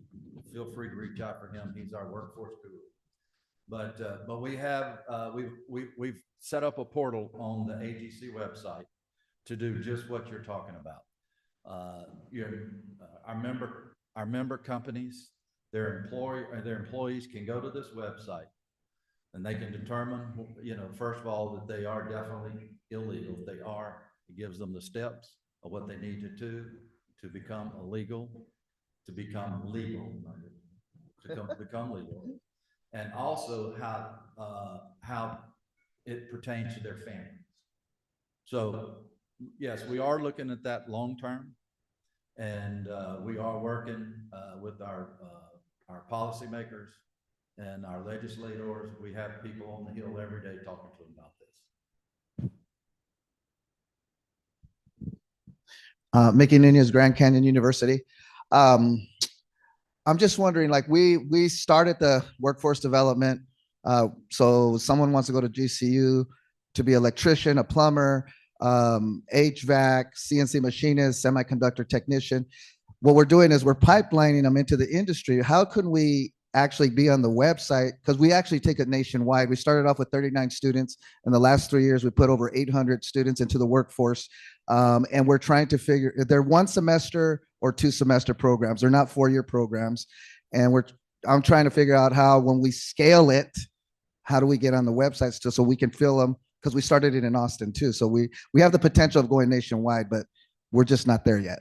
So can we get on your website to be a list as a, potential to get a job after that? So, or where are do you have a list of employers that are ready to hire right now? Because we know how the job force works. There's a lot of jobs and then it goes down a little bit, then it goes up. So we're trying to stay within that trend. Do you have any suggestions on that? We are in the very midst right now of totally redoing our website. So catch up with me afterwards and let me get your contact information. Because there's somebody in DC who can give you a lot better answer than I. The honest answer is, if we can't, we should be able to. But like I said, we're right in the very middle of totally redoing our website. So, but just let's you and I get together and we'll get you an answer. I'm just going to add to that real quick, because the folks online, I guess you really have to get close to the microphone. If you're online, he said they're updating their website and he'll be getting with them to talk about that. But yeah, just know you're going to have to get really close to the microphone. Do we have time for one more? Okay. Thank you. This is less of a question and more of just additional information. The Arizona Department of Economic Security also has an apprenticeship program. And last year we had our first apprenticeship summit. And so you have another agency that's on board with the work that you're doing. And they're also working with youth apprenticeship. So there's a lot of work being done throughout the state. Beautiful. Okay, thank you.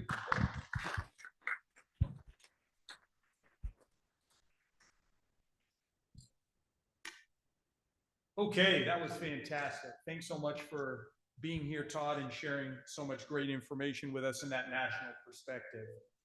We get too close to this, it's going to hum back at us, Tara. So it's a fine balancing act up here for sure.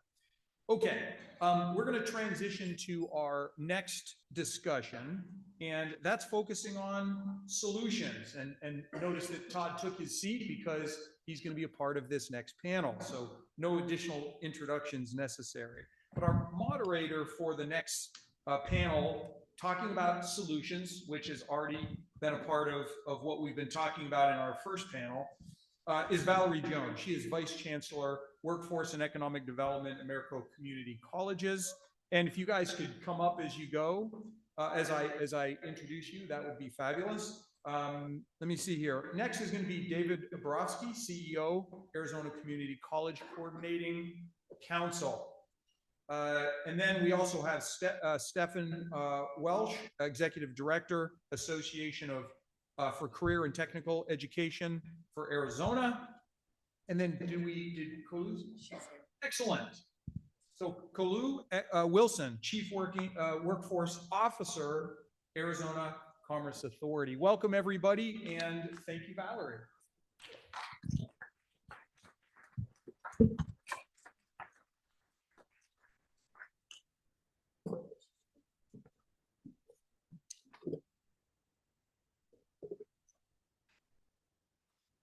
All right, well, thank you so much for this great event. I just got here and I'm super excited to hear some of the comments from Todd, and we're excited for this next conversation. So Valerie Jones, I am the Vice Chancellor for Workforce and Economic Development for Maricopa Community Colleges. And I will say, when I walked into the door of this role, Daniel Barajas, who I know you've already heard from today, handed me this book, and he was like, this is our Bible. This is what we do. This is why we do what we do. So I'm excited that we are partnered with Town Hall for this conversation. So let's start by, I think you did some introductions. Anybody want to go through? Are we good with introductions? All right. So I think we're going to start, and I have a handful of questions. And I think I would like to hear, because of the different perspectives that you each bring, maybe I'll give everyone an opportunity to ask or answer every question. And we'll start the first one here with you, Todd. So as you read through the report, what were the most important insights that you felt were most critical to Arizona?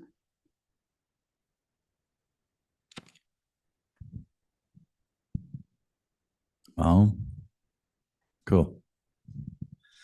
Well, I think workforce is obviously a problem everywhere. It's not only isolated to Arizona. And from the AGC of America standpoint, that we're here to serve all members, and we have two fairly large and active chapters here in Arizona, the Arizona Builders Alliance and AGC of Arizona. And I mentioned agc.org. And so the member companies are free to go to that website, where AGC of America has numerous resources on workforce. And I just want to encourage them to do that. Member firms as well. It's free to use if you're a member firm, and it's very valuable. And there's so much information embedded in there that they really should do that. Thank you. Stephen? Most important insights. Thank you, Valerie. A pleasure to be here. Thank you. Thank you for Arizona Town Hall for the topic, such an important topic. And as I look through the highlights and have had conversations, what immediately impacted me was some of the demographic data that was pointed out earlier and shown, and just the fact that, as was mentioned earlier, workforce truly is an ecosystem. And, you know, it begins so much earlier than the application process or than a job posting process. And through my lens of career and technical education, really the idea that the pipeline begins with the schools. Schools really play a pivotal role in workforce, in not only inspiring young people and influencing those family table conversations that Todd mentioned, but also in beginning the preparation for those career pathways. Thank you. Good morning. I think in terms of insights that are critical to Arizona, I think one, we have a really diverse economy, right? So I think that provides us with a great opportunity. I know a lot of times we frame it in terms of a workforce challenge, but I do think it's an opportunity to get workers into really great jobs, right? And providing family sustaining wages. One of the things I think I noticed from the report, and I come from Minnesota, joined Arizona here in 2019. So I kind of have a unique perspective from a workforce development standpoint, seeing two different states and how it's done. I think we have a great variety in our education partners that can produce talent across the workforce continuum. So I think that's another opportunity. I think collaboration is going to be key for us as we continue to solve these challenges, but again, also take it on as an opportunity. Well, thank you. And thank you, Valerie. And thank you, AZ Town Hall, for this important conversation about workforce development. It's tough for me when I have a microphone not to talk for an hour, as some of you know, but I promise at least to start with. So I read through all of the town hall meeting minutes for this report. And then I did a word search. And the number one word that comes up is education.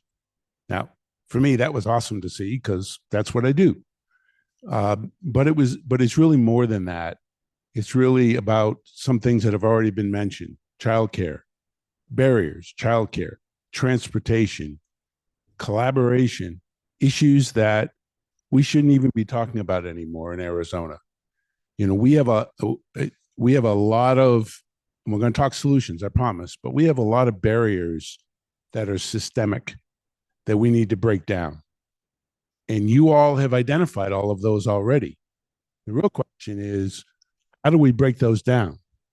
We'll talk about that in a couple of minutes, but I do think that the fact that you're here is the number one important item.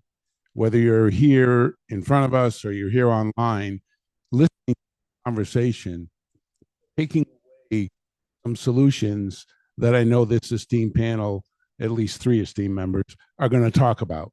So let's, I think, go to that if we could, because I think that's what our job is this morning. Okay, so you can moderate the panel. No. You knew I was going to do that. No, I know. But that is the next question, right? So from governmental, from a college, from a CTE, what are the solutions that should be prioritized? And in your respective roles, what are you talking about? This group should hear that we as education providers should start to think about in terms of the priority for each one of your organizations. You can keep going. So I'll start. So I'm going to give you 2 solutions. I'm going to give you 3. The first solution, everybody in this room has to be a leader. Everybody online has to be a leader. Find a problem and fix it. Now that may sound like, well, I don't have the connections. Yeah, you do, but you wouldn't be in the room. So that's one. I'm going to give you 2 very specific ones. And I'm sorry this person is not here today, but I did text her, and she is getting ready to do 2 large presentations tomorrow. How many of you know about Move Over Bob? Let me re-ask it. How many men know about Move Over Bob? 1, 2, 3. Okay. So Move Over Bob is an organization. It's a media organization, but their primary job and what they are focusing on is getting women into the construction workforce. Now, Todd mentioned a couple minutes ago that only 11% of women are in construction nationwide. If you read the report that Daniel and Jennifer wrote, and I did, and I listened to them this week, so thank you for this information, 98% of construction workers in Arizona are men. You need to talk to Kate Glantz at moveoverbob.com, because her job is to talk to women between the ages, girls and women, 12 and 22, to explain to them why they can be in the construction worker field, whether it's plumbers or carpenters or whatever. She is talking to 350 girls tomorrow in one presentation and 100 in the second one. Now, I brought a lot of business cards. I don't have hers, but I have mine. If you don't remember moveoverbob.com, let me know. I'll give you a business card and I'll connect you to her directly. That's one potential solution in the construction industry. How many of you know about, because it's not just about construction, how many of you know about the Health Action Network? Okay, about 8 of you. So that's another area. The Health Action Network is a partnership, and Holly Kurtz and Steven Sparks, he left, and Hart and I and others. It's a partnership between the colleges, the universities, the Department of Ed, healthcare providers, healthcare agencies, state agencies, and we're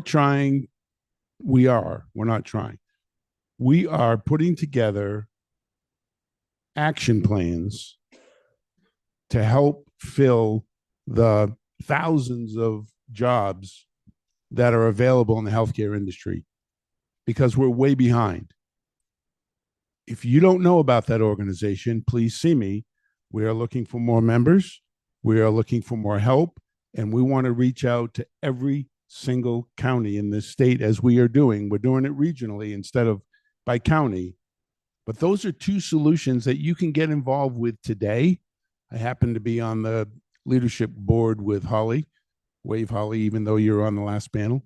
And with ASU, there's a representative from ASU on that panel, on that leadership team as well.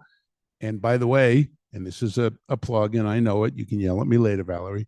If you want to give us $5,000 toward being a member, you can be on that leadership panel to help direct what we do, because that's the cost. Now, there are other costs. Where's Tennille? Tennille helps us with all this work, both from CFA as well. So I would encourage you to think about those 2 potential solutions to workforce issues that we have.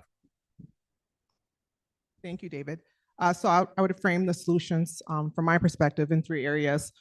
First being strong leadership under Governor Hobbs and our president and CEO at the ACA, Sandra Watson. There's definitely a prioritization when it comes to workforce development. We spend a lot of time, resources, aligning funding and partnerships. So I think that's one. It's the leadership, the prioritizing funding and our resources and time is the second. And then third, especially for all the practitioners in the room, I would say alignment from either if you're in education or workforce, just make sure you're aligning with your economic development partners, whether it's at the state, regional, or local level. We all have strategic plans. If you have not had a chance to look at your either state or regional or local economic development plan, just make sure you're aware of what jobs are coming in, what industries your partners are going after, and then making sure you're partnering with them. For the ACA, for example, next year we'll be entering into our preparation for our next 5-year strategic plan. I think that would be an opportunity for you all to see kind of what the state is looking at, and then take that from to your level, where whatever that is, whether it's at a state or local level. Thank you. Thank you, Kalu. And alignment certainly is one of mine, and I'll finish with that one because I completely agree. I'd start with career and technical education, though, right? There are no silver bullets, as was talked about earlier, no one solution, but I'm going to tell you career and technical education is as close as you're going to get to a silver bullet. Now, I've spent a long time in career and technical education, so forgive me for believing the gospel more than perhaps others in the room, but it truly is what connects young people. You heard earlier about this idea of a failure to launch, right? If you want to solve that, engaging people early in meaningful learning is a solution for that. Achievement, right? We know math scores, reading scores on national exams, graduation rate are all heavily impacted when you enroll a young person into career and technical education.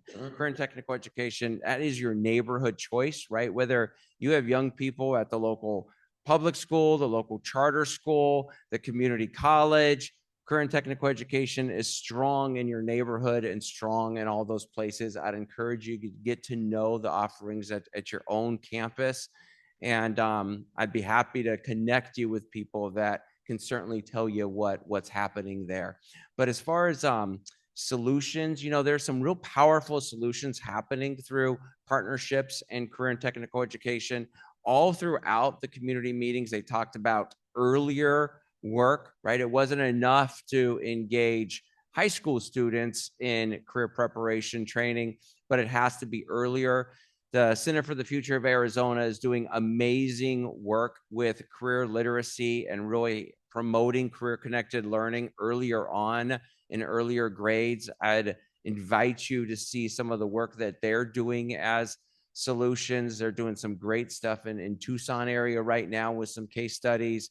Also, ABEC, the Arizona Business Education Coalition, what's happening up in Yavapai as well as Yuma with early career connected learning is really powerful, and they're seeing amazing results with that, with students being more engaged. Those transition points in high school for like 8th grade to 9th grade, for instance, is a major junction where sometimes kids feel lost and get lost. There's lots of good anecdotal evidence showing that the work that ABEC's doing in those communities is very powerful in promoting those transitions to, not have those diminishing results that we saw earlier. So very, very powerful stuff. Your community colleges, John Morgan, of course, up here with Yavapai. I live up near TSMC, where workforce development is a neighborhood conversation and stuff because it's changing my whole neighborhood. And finding workers, and I know John is very much entrenched in that work, but lots of good things happening in career and technical education in your own neighborhoods, which really then brings me to this idea of alignment, right? Because so much of it is just unknown. There's in this in this workforce ecosystem, there are still silos that are happening, and I'm ashamed to say, I spent many years working with a career and technical education district, and we didn't always know what was happening with the local workforce board, or the local workforce board maybe didn't know what was happening with the local CTED. So some of that work, conversations like this, Arizona Town Hall promoting this, really is helping to solve that and bring people together, I believe. There's some powerful stuff. We talked about Mojave County, Lake Havasu, their Chamber of Commerce really got together to start internships.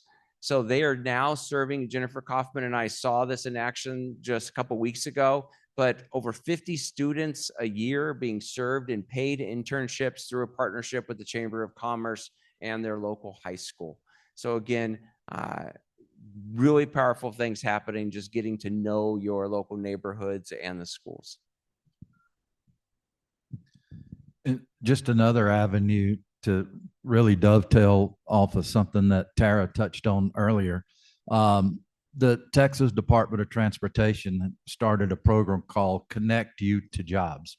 And it's a 9 to 12 week program designed to get 18 to 22-year-olds who are in the criminal justice involved system into construction.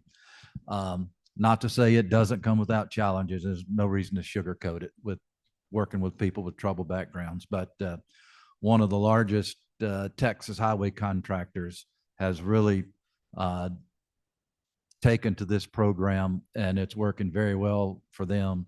So much so that they have actually gotten some of their competitors to get involved in this program. And reports back to us at AGC of America is they're having great success with it. So that could be something to be looked at maybe by the Arizona Highway Department. Okay, thank you so much. And I think what I'm encouraged by is a lot of the things that you guys have shared are certainly things that we're thinking about within Maricopa Community Colleges. And I know that we're working with AC4 on. But this theme around coordination, collaboration, who knows all the information? Does anyone know all the information? You know, I came out of industry before taking this role, and I think it was one of the challenges that we had as well. As an organization, as a company, as an industry partner, there's a bunch of different hands that could potentially, we could put our resources towards. And it's hard for industry, it's hard for education, for all of us to know who convenes that, whose responsibility is it to coordinate for the state, whose responsibility is it to own the data so we're all working on the same information. And so the next question is probably going to be one of the harder ones, which is how do we coordinate and who's responsible for that for the state of Arizona? Because I know, you know, you've mentioned a lot of the community colleges that are here. We all partner. I think a lot of industry partners partner, government partners partner. But this theme still weighs on us. So Dave, I'll let you start because you've already grabbed the mic. So I wish I had a magic wand to answer that question because I think we're all responsible. My answer, which I shouldn't say, but I'll say it, person responsible is Erin Hart because she's sitting over there, but that's not fair to Erin. But she is a good place to start because she does know the people who can do what needs to be done. So in some ways it was a kind of a wise guy response, but in truth, she and Ian O'Grady, who's sitting next to her, are two people in the governor's office that understand universities, they understand the community colleges, they understand CTEs, and can people together. What I would say is that the 15 counties with the 10 public community colleges who serve those counties is a great place to start. Now, you expected me to say that, so let me tell you why I said that. Because they really know the people, as do the CTE folks, in their counties and in their communities. And they can bring people together that affect the county. They're not as good at doing it statewide because that's not their job. The good news is that's my job. So my job is to understand enough about each county to be able to say, as we have been doing over the last couple of weeks, talking about a very specific federal grant that's coming down, this is what we should be looking at. And it's my job to convince people that that's what we should do. I'm not quite there, but I'll be there after the second meeting that we have this afternoon over at OEO. So I think there's a way to combine the work that the county, the cities in the county, the community colleges, the CTEs, the universities, if they're there, and others, certainly the employers. And I will say, even though this is probably being recorded, we don't do a good enough job connecting to employers. Some of us do an okay job. Some of us do a great job, and some of us need some work. But I will tell you that if we brought community college people to this roundtable and said, tell me how many employers you're working with, it would be somewhere between 5 and 100 or more, because they all have those connections. It's making sure that it bubbles up to a state level result and not just a county result. Thank you, David. And I'm going to echo what you said as well in terms of, so I'll start by saying it depends, right, on what the effort is or what the outcome or end goal, intended goal is. But at the state level, I would say definitely start there. And Ian and Aaron, perfect places to start. We have at the state level, Talent Ready AZ. I'm not sure if that was discussed already, but a great effort led by Governor Hobbs that brings all of the state agency leaders together to align around workforce. And so, for example, I get calls all the time or emails all the time around coordination. And the first thing I have to decide is whether the ACA would be the right person or the right organization, or if that's better suited by a partner organization or partner state agency, I should say. Just even before this, I received one. I said, hey, actually, I think that's more aligned with Department of Economic Security and Office of Economic Opportunity, but obviously we would support. From the ACA standpoint, we're going to be mostly interested in the high growth industries, or what we call targeted industries. So that's what our areas of focus are, but certainly we're connected. And so we can help connect and coordinate where it makes sense. The other thing I want to add just really quick to this is one of the things about this work and this role, there's a lot of planning and preparation and discussion that sometimes can feel a little daunting because you're like, well, what's the end result, right? But I do think it's important for us to like operationalize our thoughts, and it doesn't have to be perfect. We just need to start. And one of the things I've learned is, because I'm like, my aunt used to call me a jack of all trades, a master of none, or Jane of all trades, a master of none. I'm not an expert in semiconductor or battery or, whatever target industry I have to work on every day. But I do know if I call any of our industry partners, they'll help me out. If I call Daniel or if I call the universities, they will help me out. And so I think just realizing that we don't know it all, we're not going to know it all. And, at this level, it's just hard to really be able to put all the pieces together yourself. You have to rely on the other experts. So from the ACA standpoint, if you ever need support or resources or help, just reach out and we'll definitely get you connected. Boy, Valerie, I think that's such a terrific insight in your question, because that's been my experience as well, that within each of those communities, like the colleges talk very well, collaborate very well. It's inspirational to watch that happen.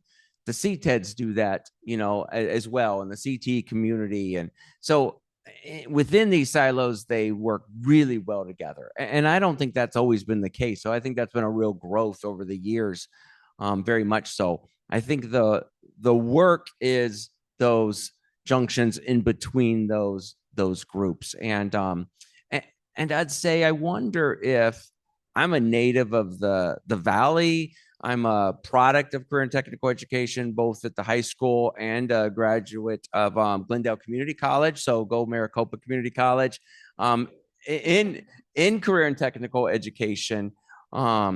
So in rural communities, though, and on this visit that Jennifer and I just took, like, we saw this in action happening really, really well. So the city in Kingman, the city department, their fire department, they weren't getting candidates. So they started a program in the high school.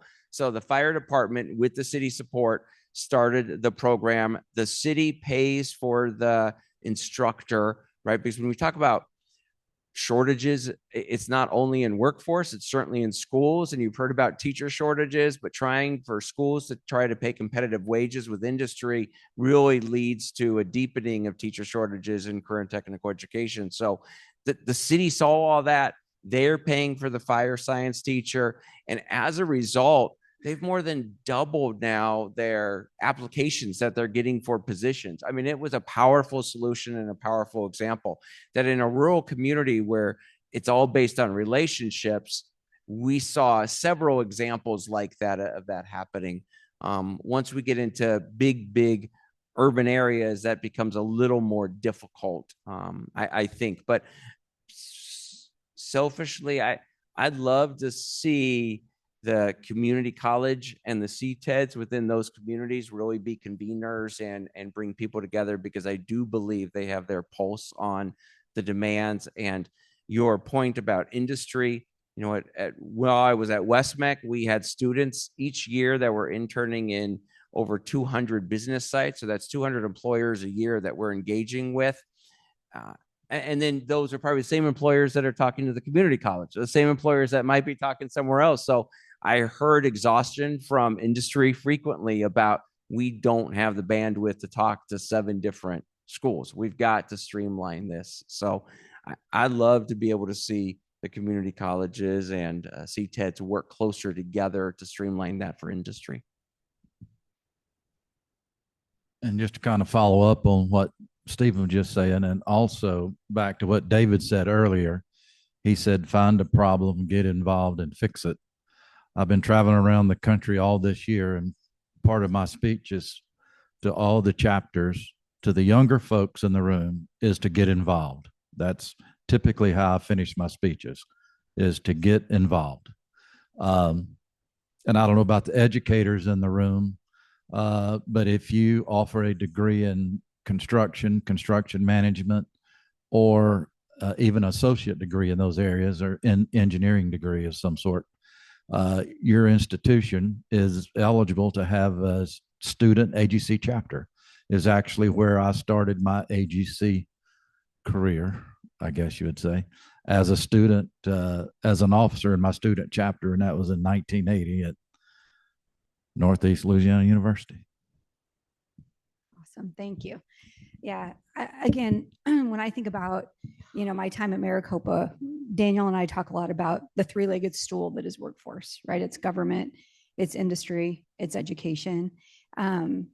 But the more I hear, and I don't know if there are nonprofit partners in here, because you have an entire ecosystem of nonprofit partners that are doing some of this same work. So I love the idea of community colleges and CTEDs. Government has to be involved, David. Without you, like, we can't make it work for the state. So I think there's a lot of good ideas. I think we need to figure out how to mobilize those ideas and put some of them into action. And hopefully that's some of the work that we'll do as a follow-up to this day in the session. But some of you have referenced already, like, the differences between the rural communities, the urban communities, and the tribal communities. So would love your thoughts on what does differ and how do we support maybe those communities that might need something a little different than what we here in Maricopa need.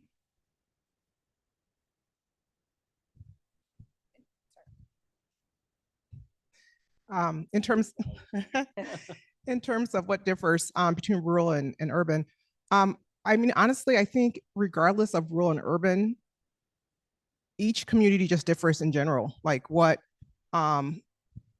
differs here in the city of Phoenix is a little bit different than in, like, Mesa, Chandler, Gilbert. And so the way we tackle it, and we have a leader who specifically focuses on rural, and we have a rural team. So I don't want to speak too much for them, but those are our stakeholders. So we just find out from them, what is it that they need?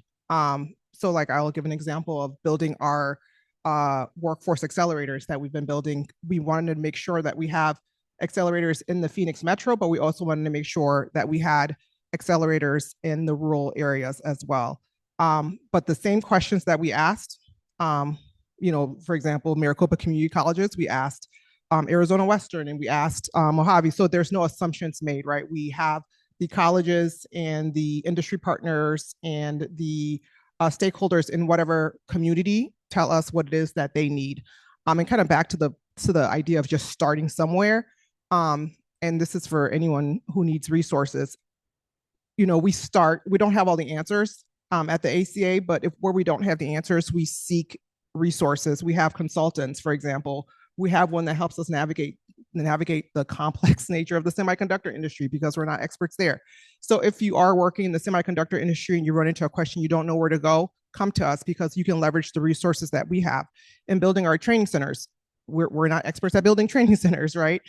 So we hired a consultant to help us navigate and work with the community colleges on how to build training centers and how to source equipment and what equipment to source and how do you place it in and all that kind of stuff. So we have tons of resources. If you need something, let us know. But to answer your question around rural and urban, it's really just asking those leaders in those states because they know best and without making assumptions because we really don't know. Just quickly, I know that was kind of an Arizona specific question, and me not being from Arizona, I'll put on my AGC hat. Made it where AGC America is made up of 28,000 member firms, largely made up of small contractors, largely made up of rural areas. If you're in a metropolitan area, you can go to an AGC meeting, relatively easy access to all that they have to offer. If you live way out in the desert in Arizona, wherever that may be, I don't know. You have on our national website, you can go there to be engaged, unlike the people in the urban areas, because on our website, you have everything from regulatory, legislative, environmental, political. If you want to narrow it down to PFAS, workforce, supply chain, it's all on the website. So just kind of wearing my AGC hat, that's kind of how we take care of our rural members on issues that you're talking about. So I think the problems in rural and urban are, for the most part, the same. You're welcome to disagree with me if you want, but I think the solutions are different. And the solutions are different. And I've lived in a lot of small towns in my career. I've lived in a couple of big cities, but a lot of small towns. And when you're the leader of an educational institution in a rural area, you're a big dog. People come to you for help because you have a workforce, you're affecting students, you're affecting communities. And so you have perhaps a different kind of sway than if you're in Pima or County or Maricopa. Doesn't mean that you're any less sought after in those two big counties, because you are. Just ask Jeff Nassi or Stephen Gonzalez, but in a different way, because there are so many different organizations. And one of the things I have often said, in fact, I said this to a group yesterday, leaders have to be, leaders of community colleges and universities, I would argue, have to be careful about the balance between working externally and working internally. You need to make sure that you're working internally so that your culture and your people are doing what you want them to do and what the community wants them to do. But you got to be outside building those relationships. So when a problem comes up, you know who to call and you know how to help fix it. And I'll give you just one example because it was mentioned earlier. So I want to give John Morgan and Yavapai College a little bit of credit. They heard from their county and their community how bad the housing is. And instead of not doing anything, they did this in stages. First, they had some property and they put, I don't know, John, I could get this number wrong, 10 or 12 pads on it. So if you had a mobile home or just a small RV or a truck with a cap on it, you could be there because their students were having trouble finding, and faculty and staff, finding housing. Then what they did is they got board approval and bought 11 acre camp that was closed down They put their construction people on it. They completely redid, and John, if I say this wrong, just yell at me later or yell at me now. But they completely redid the buildings, and I think there were 10 or 12 buildings on that campus as well. And now they are offering student housing and faculty and staff housing in an area that is expensive, Prescott, Arizona, to live in. And I can tell you it's expensive because I looked there before I went somewhere else. I used to live in Tucson.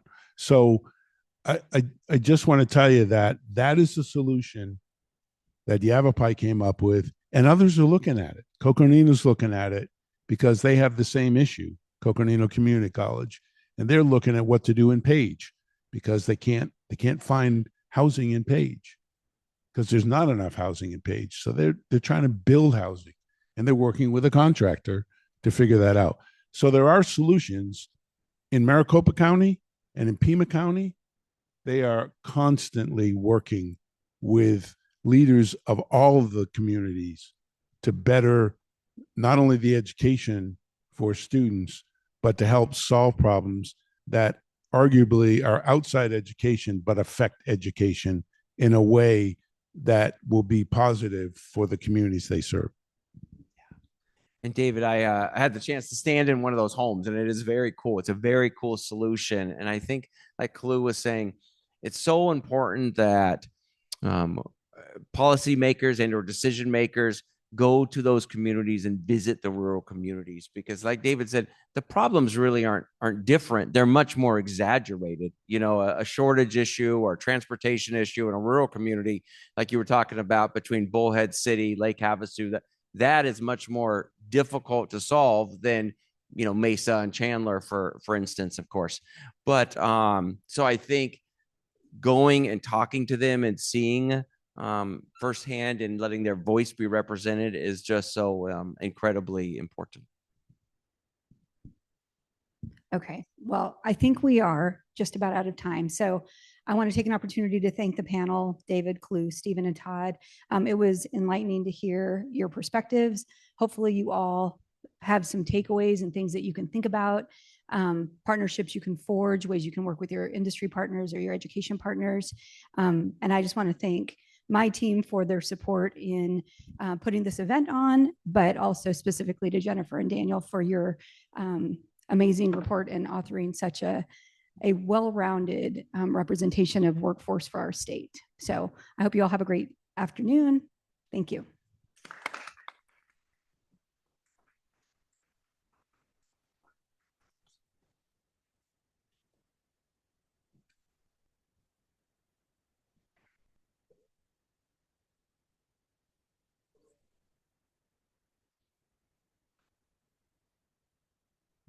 Is that better? Okay. Thank you very much for the panel. That was fantastic, talking about solutions. You guys have heard several times conversations about what we can do individually. Every one of you has on your individual seat location a card like this, which is I will. They've been mentioned. While we are going through and finishing up the next piece of our presentation today, our event, if you guys could think of one thing that you can do as an individual on this topic of workforce development that would move the needle, that would be moving us towards a solution or an action, would you please take a minute during the last piece and just write that down? Borrow a pen from your neighbor. We do have them on the table to do that so that we can, and by the way, when you're done with those, we want to capture those. And what do you recommend, Tara? Okay, so we'll take a picture of those either on your way out or find Tara or myself or any one of the town hall affiliated members, and we'll get a picture of it. You keep this for your mirror and we'll make sure that we have all of that. So next up is your chance, your opportunity to participate and provide some feedback. Several of you gave or asked some wonderful questions or made some comments. Thank you for that. But now it's time at your individual tables to take that conversation a little bit more formal. And so I'm going to bring up one of the Arizona Town Hall superstars, and you do get that credit, Evelyn Kasuga. She is the Director of Community and Economic Prosperity for the Center for the Future of Arizona, but she's also a past board chair for the Arizona Town Hall. And she also does a lot of work with customized services. The things that we're going to be doing, Evelyn's going to be walking you through the process of a discussion. We do that for organizations, private, nonprofit, education, all the time. And Evelyn happens to be one of our greatest sources of those opportunities because they just know that Evelyn can help out. But if any of you in the room would like to have the assistance of the Arizona Town Hall process, please reach out to us. We do lots of events, lots of coordination in a consulting role, if you will, on behalf of your organization, if that's of value. So enough of me. I'm going to go ahead and bring up Evelyn, and I'll let you introduce the online facilitators, okay? Gotcha. Thank you so much, Mr. Chair. I'm glad you have that role. I've completed that. So this morning, Daniel Barajas started out with the word inspiration. And so we hope that the presenters that you have heard this morning have inspired all of you in the roles that you play. And we know that just looking at the participant list last night, this is an amazing group of people. And so I'm sure you're hopefully getting all excited about what you're going to do. And I know I see some of you filling out your I will cards, but the opportunity in the last, 40 minutes. Oh, sorry, we have the online thing. The last 40 minutes of this time is for you to participate at your tables. And some of you that only have like 2 or 3 people, you might want to just join another group.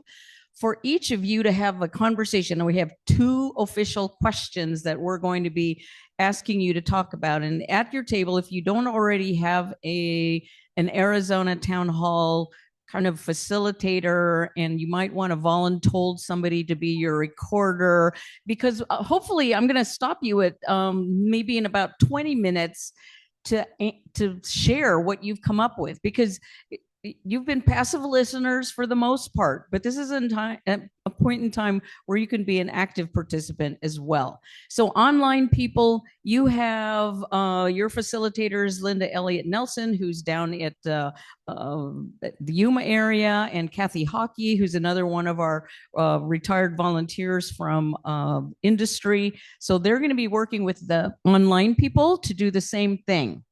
So just a second, 30 seconds. If some of you need to reconfigure yourselves to another table, you don't want to do this by yourself. You want to be inspiration to one another. Because we know that we told you we would get you out of here by noon.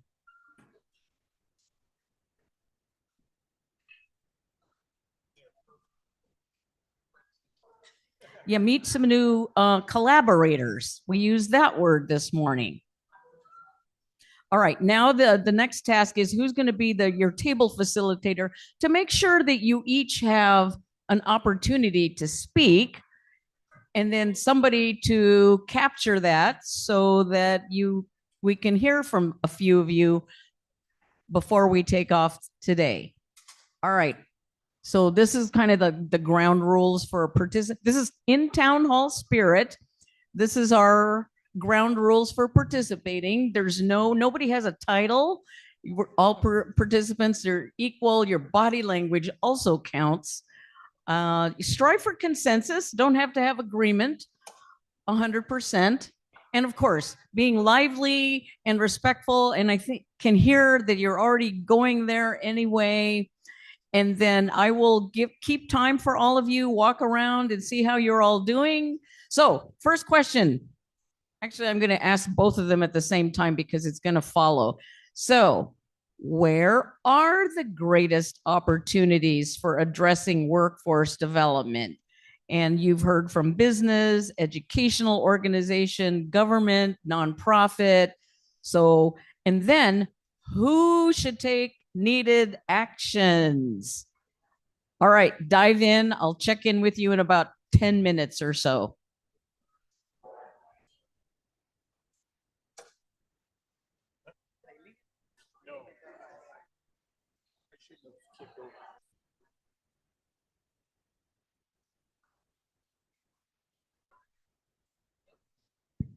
All right. Which table would like to do their first report out? We'll do the ask for volunteer. Ah, I see a hand. All right, everybody's attention over here to the back of the room, because this may spark other ideas. This is the quail table. All right. Good morning. Good morning. Good morning, all. So the quail table, we had some really good dialogue. Obviously, the panel discussions today really sparked a lot of our curiosity, and we are all in the same boat. And I'm so glad to be in this room today, especially as a small business professional working with other small businesses, trying to do our part in helping in the workforce. So the first question is, where are the greatest opportunities for addressing workforce development? And our table started, and we talked about really starting as young as middle school. So letting the youth know, where they can discuss their goals, interactions, and establish pathways as young as school age. Sorry, my back is to you guys here. And then also providing the opportunity of skills and strengths. So creating bridges of reflection. In that, there's, as we all know, there is a tight labor market, and Katie Hobb just recently passed a bill in this, but having employers having skin in the game really, we think, will strengthen that, as we say in our table. Having conversation with industry professionals, being able to fill the gaps, obviously for those areas, for exposure in those particular job markets and sectors, and then providing training and speakers to really have those industry professionals give their thoughts on what's going on in the industry and sharing that with the youth, so that way they can have a brighter future. And then providing various trades, so earn while you learn, right? And that's always a good, when you can earn some money and get some hands-on experience in the process.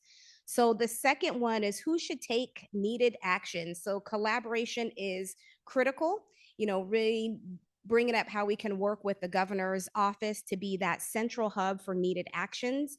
As it was said on the panel today, there's all of us in our own perspective ways are doing the work, right? But how can we all be in the room together individually, and then being able to have that point of contact. So I know what you're doing at Arizona at Work. So I know what you're doing at Maricopa County, and you know what I'm doing here at smarterwaytoapply.com. So that's what we have for the quail table.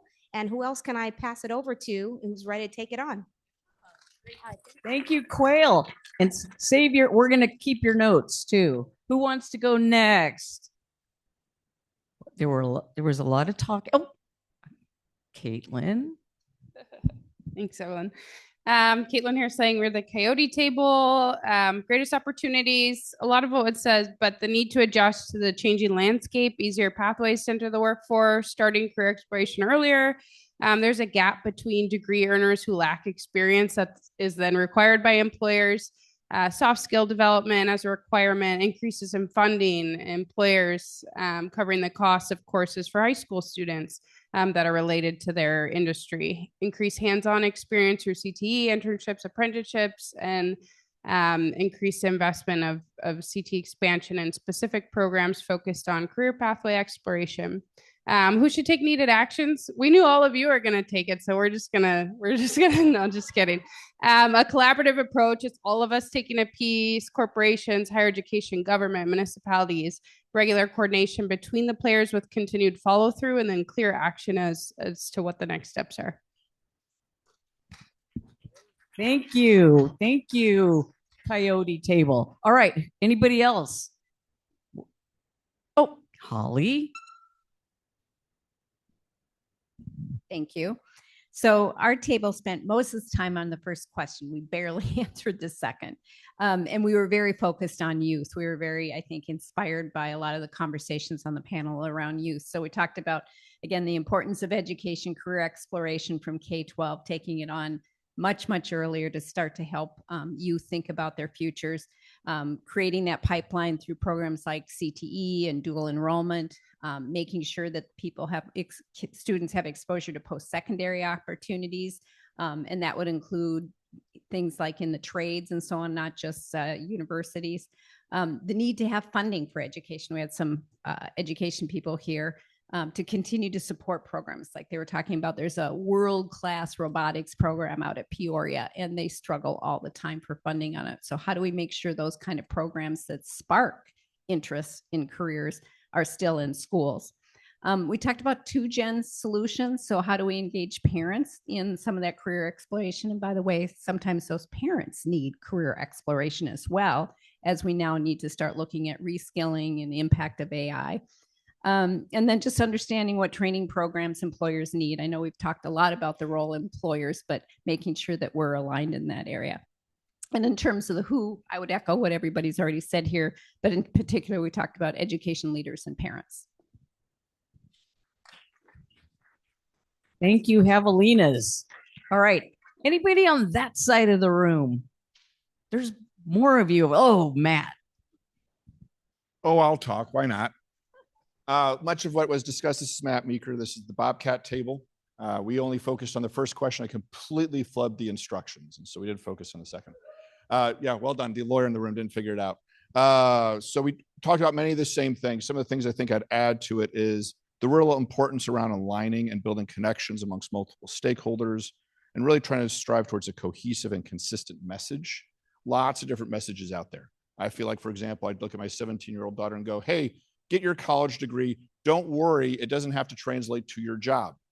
That's one message. On the other hand, what's the pathway for a kid who's trying to figure out why I'm going to school if that's not going to tie to what I'm going to go do in a career? And so trying to think of those cohesive messages at a time of real uncertainty, AI and technology, and going, okay, what should I be doing in my career? Having some certainty around communication is important. And really also the other piece that was keyed on near the end was the value. Why am I going and doing this? What's the value of the education? What's the value of the 2-year, the apprenticeship, or the 4-year?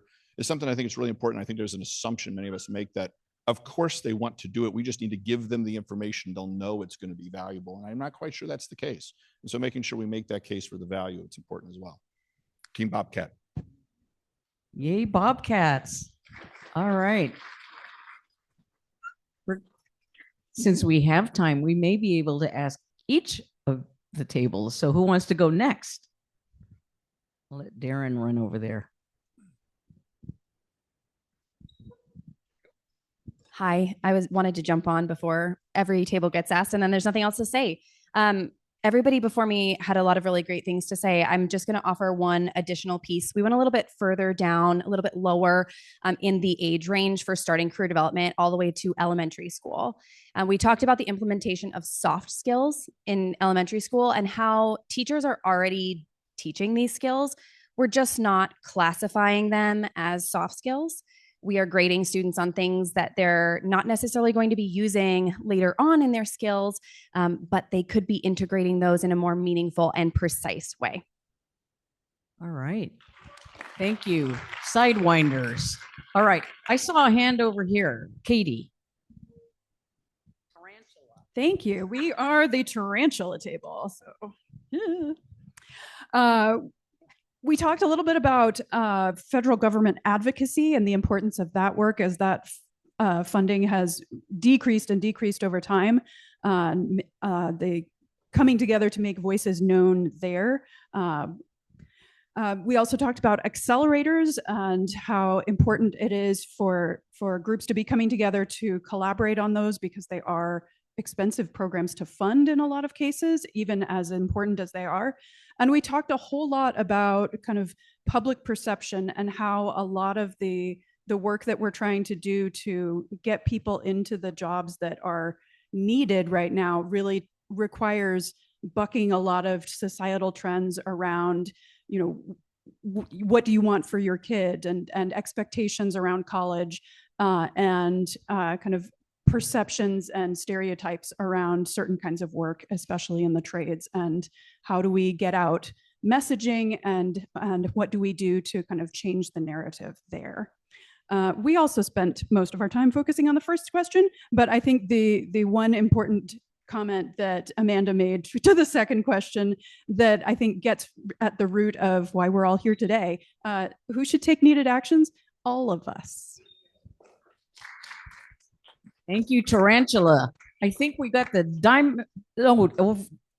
the lizards want to report out. Thank you.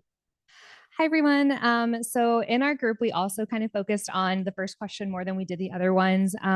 Very similar to the rest of you, where we did think that it had to do a lot of focus on education. Similar to your table over there, we also went a little bit younger with elementary, middle school, and then also high school, which is where it happens mostly. But a big theme in ours was remaining consistent. Our table did feel like a lot of the times this conversation doesn't really happen until high school, or maybe it happens when you're young and then there's a big gap and then it gets brought back up in high school.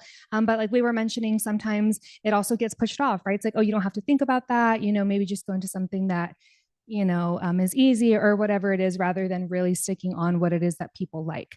We also wanted to mention maybe shifting the conversation a little bit. In the panel earlier, I believe his name was Demetry. He talked about how it was a little bit scary, right, for kids to have those conversations about where to go next, where to intern, where to look for jobs, and how we need to shift it into being more fun. Like when you were in elementary school, when you were in middle school, what do you want to be, rather than what career do you want to choose for the rest of your life, right? Instead of making it daunting, making it more fun and transformational. And then also more programs like, I don't know if anyone's heard of it, but Junior Achievement, doing more things like field trips rather than just fun field trips, maybe going to different job sites, whether it's, like a lawyer's office. We talked about more skills like electricians, things like that, exposing kids to different pathways. And then for the second one, we didn't spend too much time on it, but basically, like, kind of to echo everyone else, it's everyone's responsibility kind of in any industry, because these kids are next generation. And so it's up to us to kind of instill that love for what it is that they're going to do next. So thank you. Oh, thank you, lizards. All right, there's only a couple tables left. What do we got left? Here, we've got hands.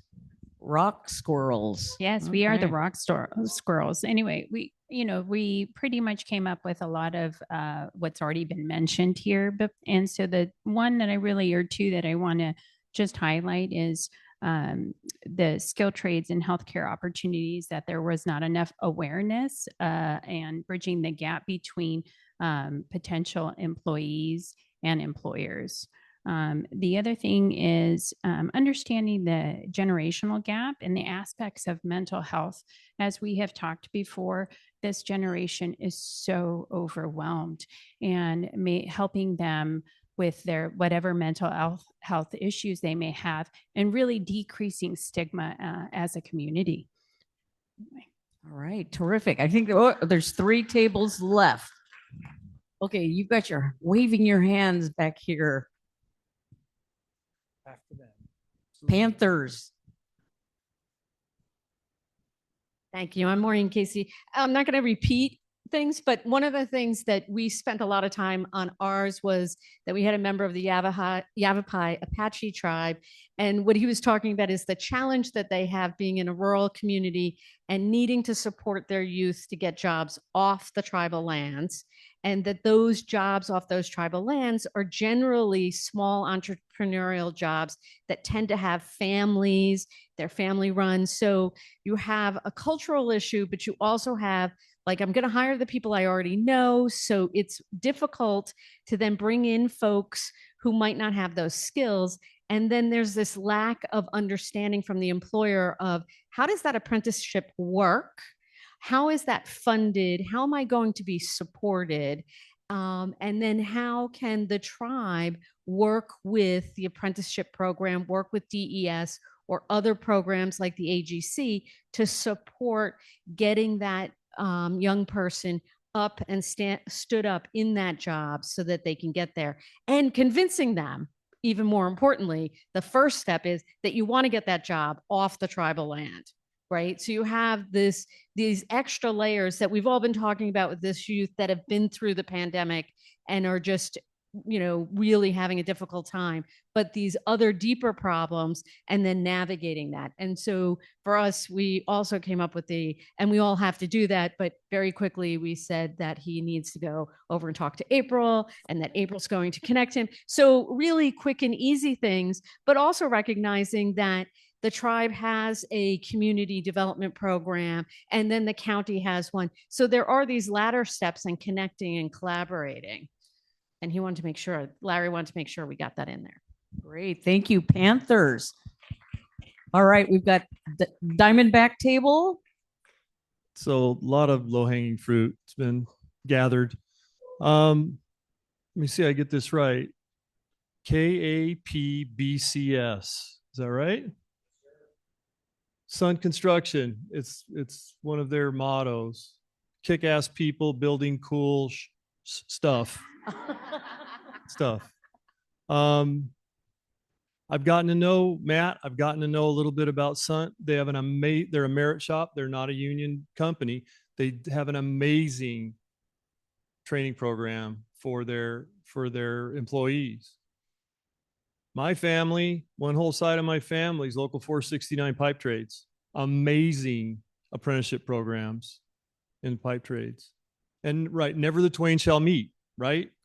Wrong.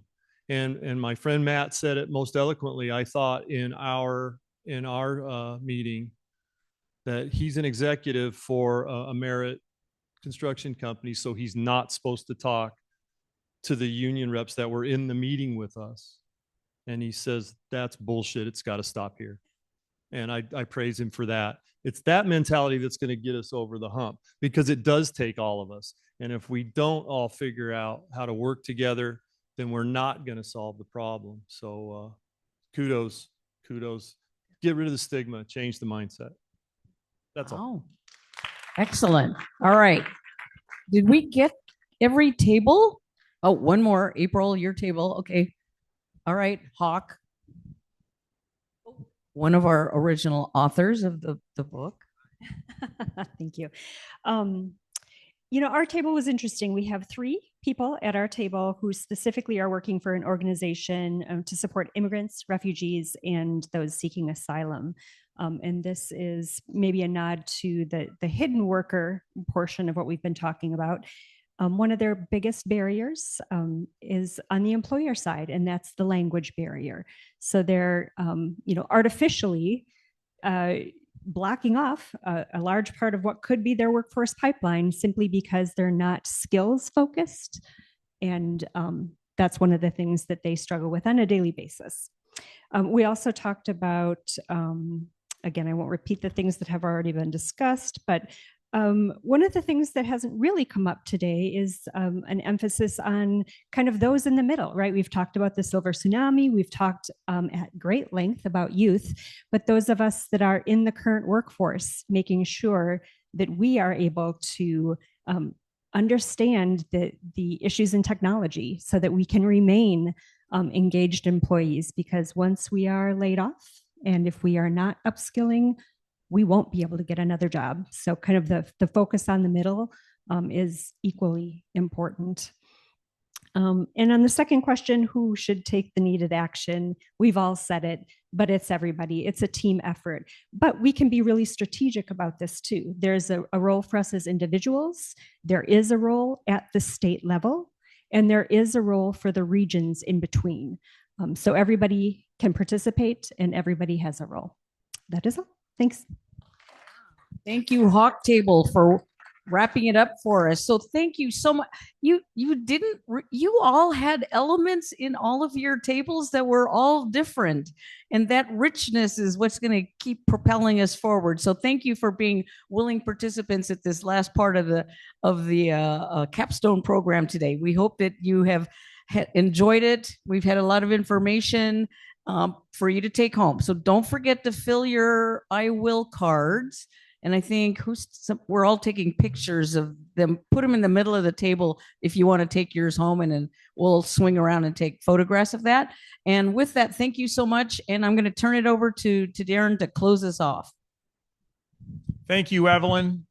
Thank you. And now you guys have a flavor and a taste. For those of you that raised your hand at the beginning when I asked if you had participated in town hall, you no longer can raise your hand. You guys have participated, and you've gotten a taste of what it is like when we have some of our conversations. But you've also had a chance to understand throughout today, as we've described the town hall process, the different elements that go into what we do as an organization. So we appreciate your participation in that discussion, so you guys have an idea of how that works. On the screen now, you've got information about the upcoming events that we're going to be doing with the Arizona Town Hall. And again and again and again, we heard today the importance of housing, right? And so that is our topic that we're tackling this year. The Housing Arizona Background Report launch is the kickoff to the topic for the year on April 23rd. All of you are invited. It will be also hosted by the Maricopa Community College District at the Rio Salado Conference Center in Tempe. You can participate in person. Would love to see you there. Or as we had today, quite a number of people that participated online through Zoom. You're welcome to do that if you can't be with us in person. The other event that I mentioned earlier was our annual summit of topics. And we are collecting information still, Tara. So even right now, what we've done is we've started collecting information or input from our community and beyond on what topic you think we should be tackling at the Arizona Town Hall.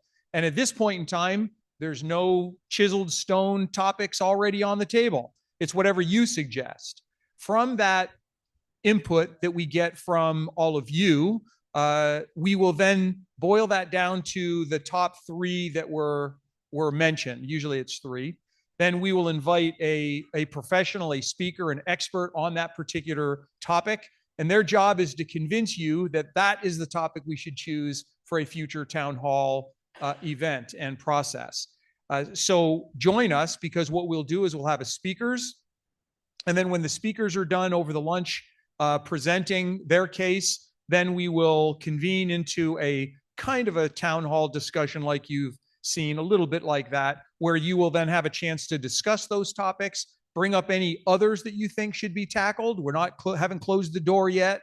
And then we will vote. And that's not a membership thing to vote. Anybody that's there gets an opportunity to vote, including those online. We will collect those votes and figure out which one has the highest vote. And that is typically, I don't know that it's ever not been this case, but that is typically the topic that we will discuss 2 years hence. All right. So that's how that works. I will tell you that the topic that we're going to be voting on at the annual meeting is for 2028. Okay. What you haven't heard yet today is our topic for 2027. So we're doing workforce, actually last year, wrapping up this year. This year is housing.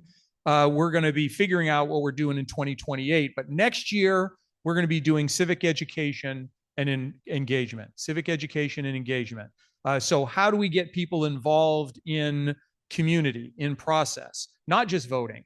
All the aspects of community engagement and civic education and knowledge. So we're very excited about that topic. It is currently being developed. The background report is being developed for that topic, or we'll start this year on that. Then next year we'll do the launch for that topic. So for all of this, you guys can join us.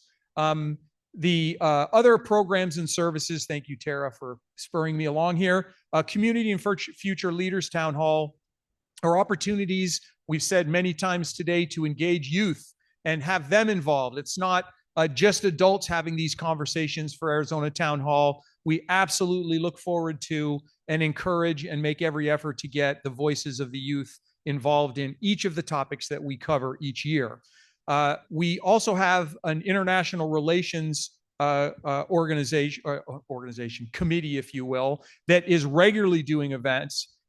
Linda Elliott Nelson was one of our online moderators for this last discussion we had, and she oversees the International Relations Committee. They are constantly doing events that are with our international partners, in particular Mexico, but we have this year or last year brought in Canada. So now we are having Arizona conversations that include our partners in Mexico as well as Canada around not just the topics that we are covering in the town hall, but also any other important topic that would be particular to international relations. I've already mentioned our customized services. If we can do something as an organization to help you be successful by convening a group to come to consensus around whatever important topic your organization might be faced with, please give us a call. We are pretty good at doing this after so many years, since 1962.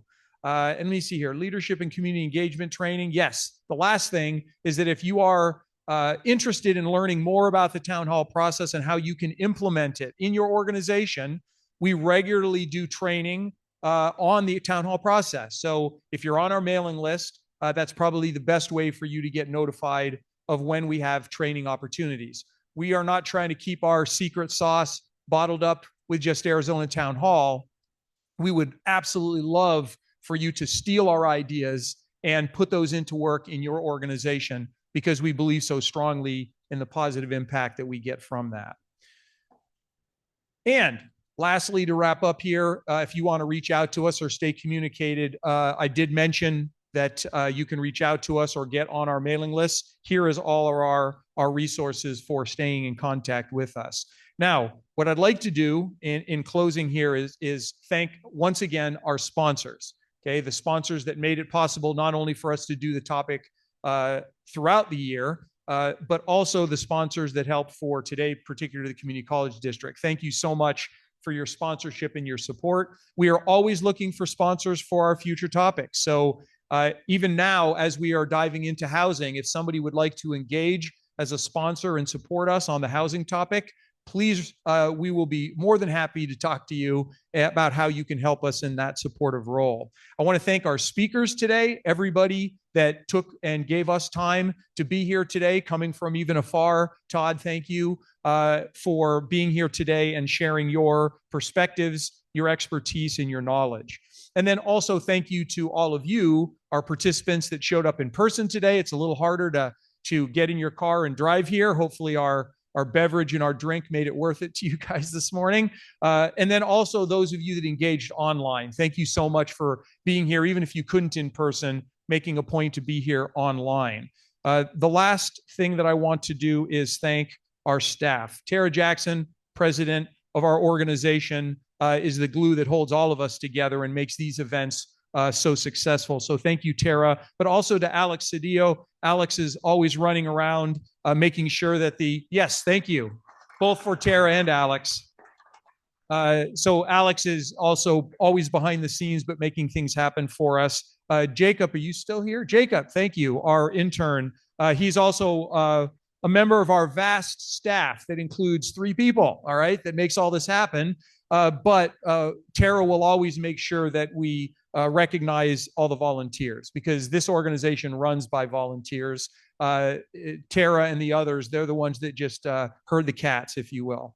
And then we do have 2 shout outs for our table for check-in this morning, Whitney Hensiak and Michelle Gama. They helped with our check-in this morning. So thank you very much for their help. And then Tara, could you swing back to those 2 slides for the events? 2 slides. One more.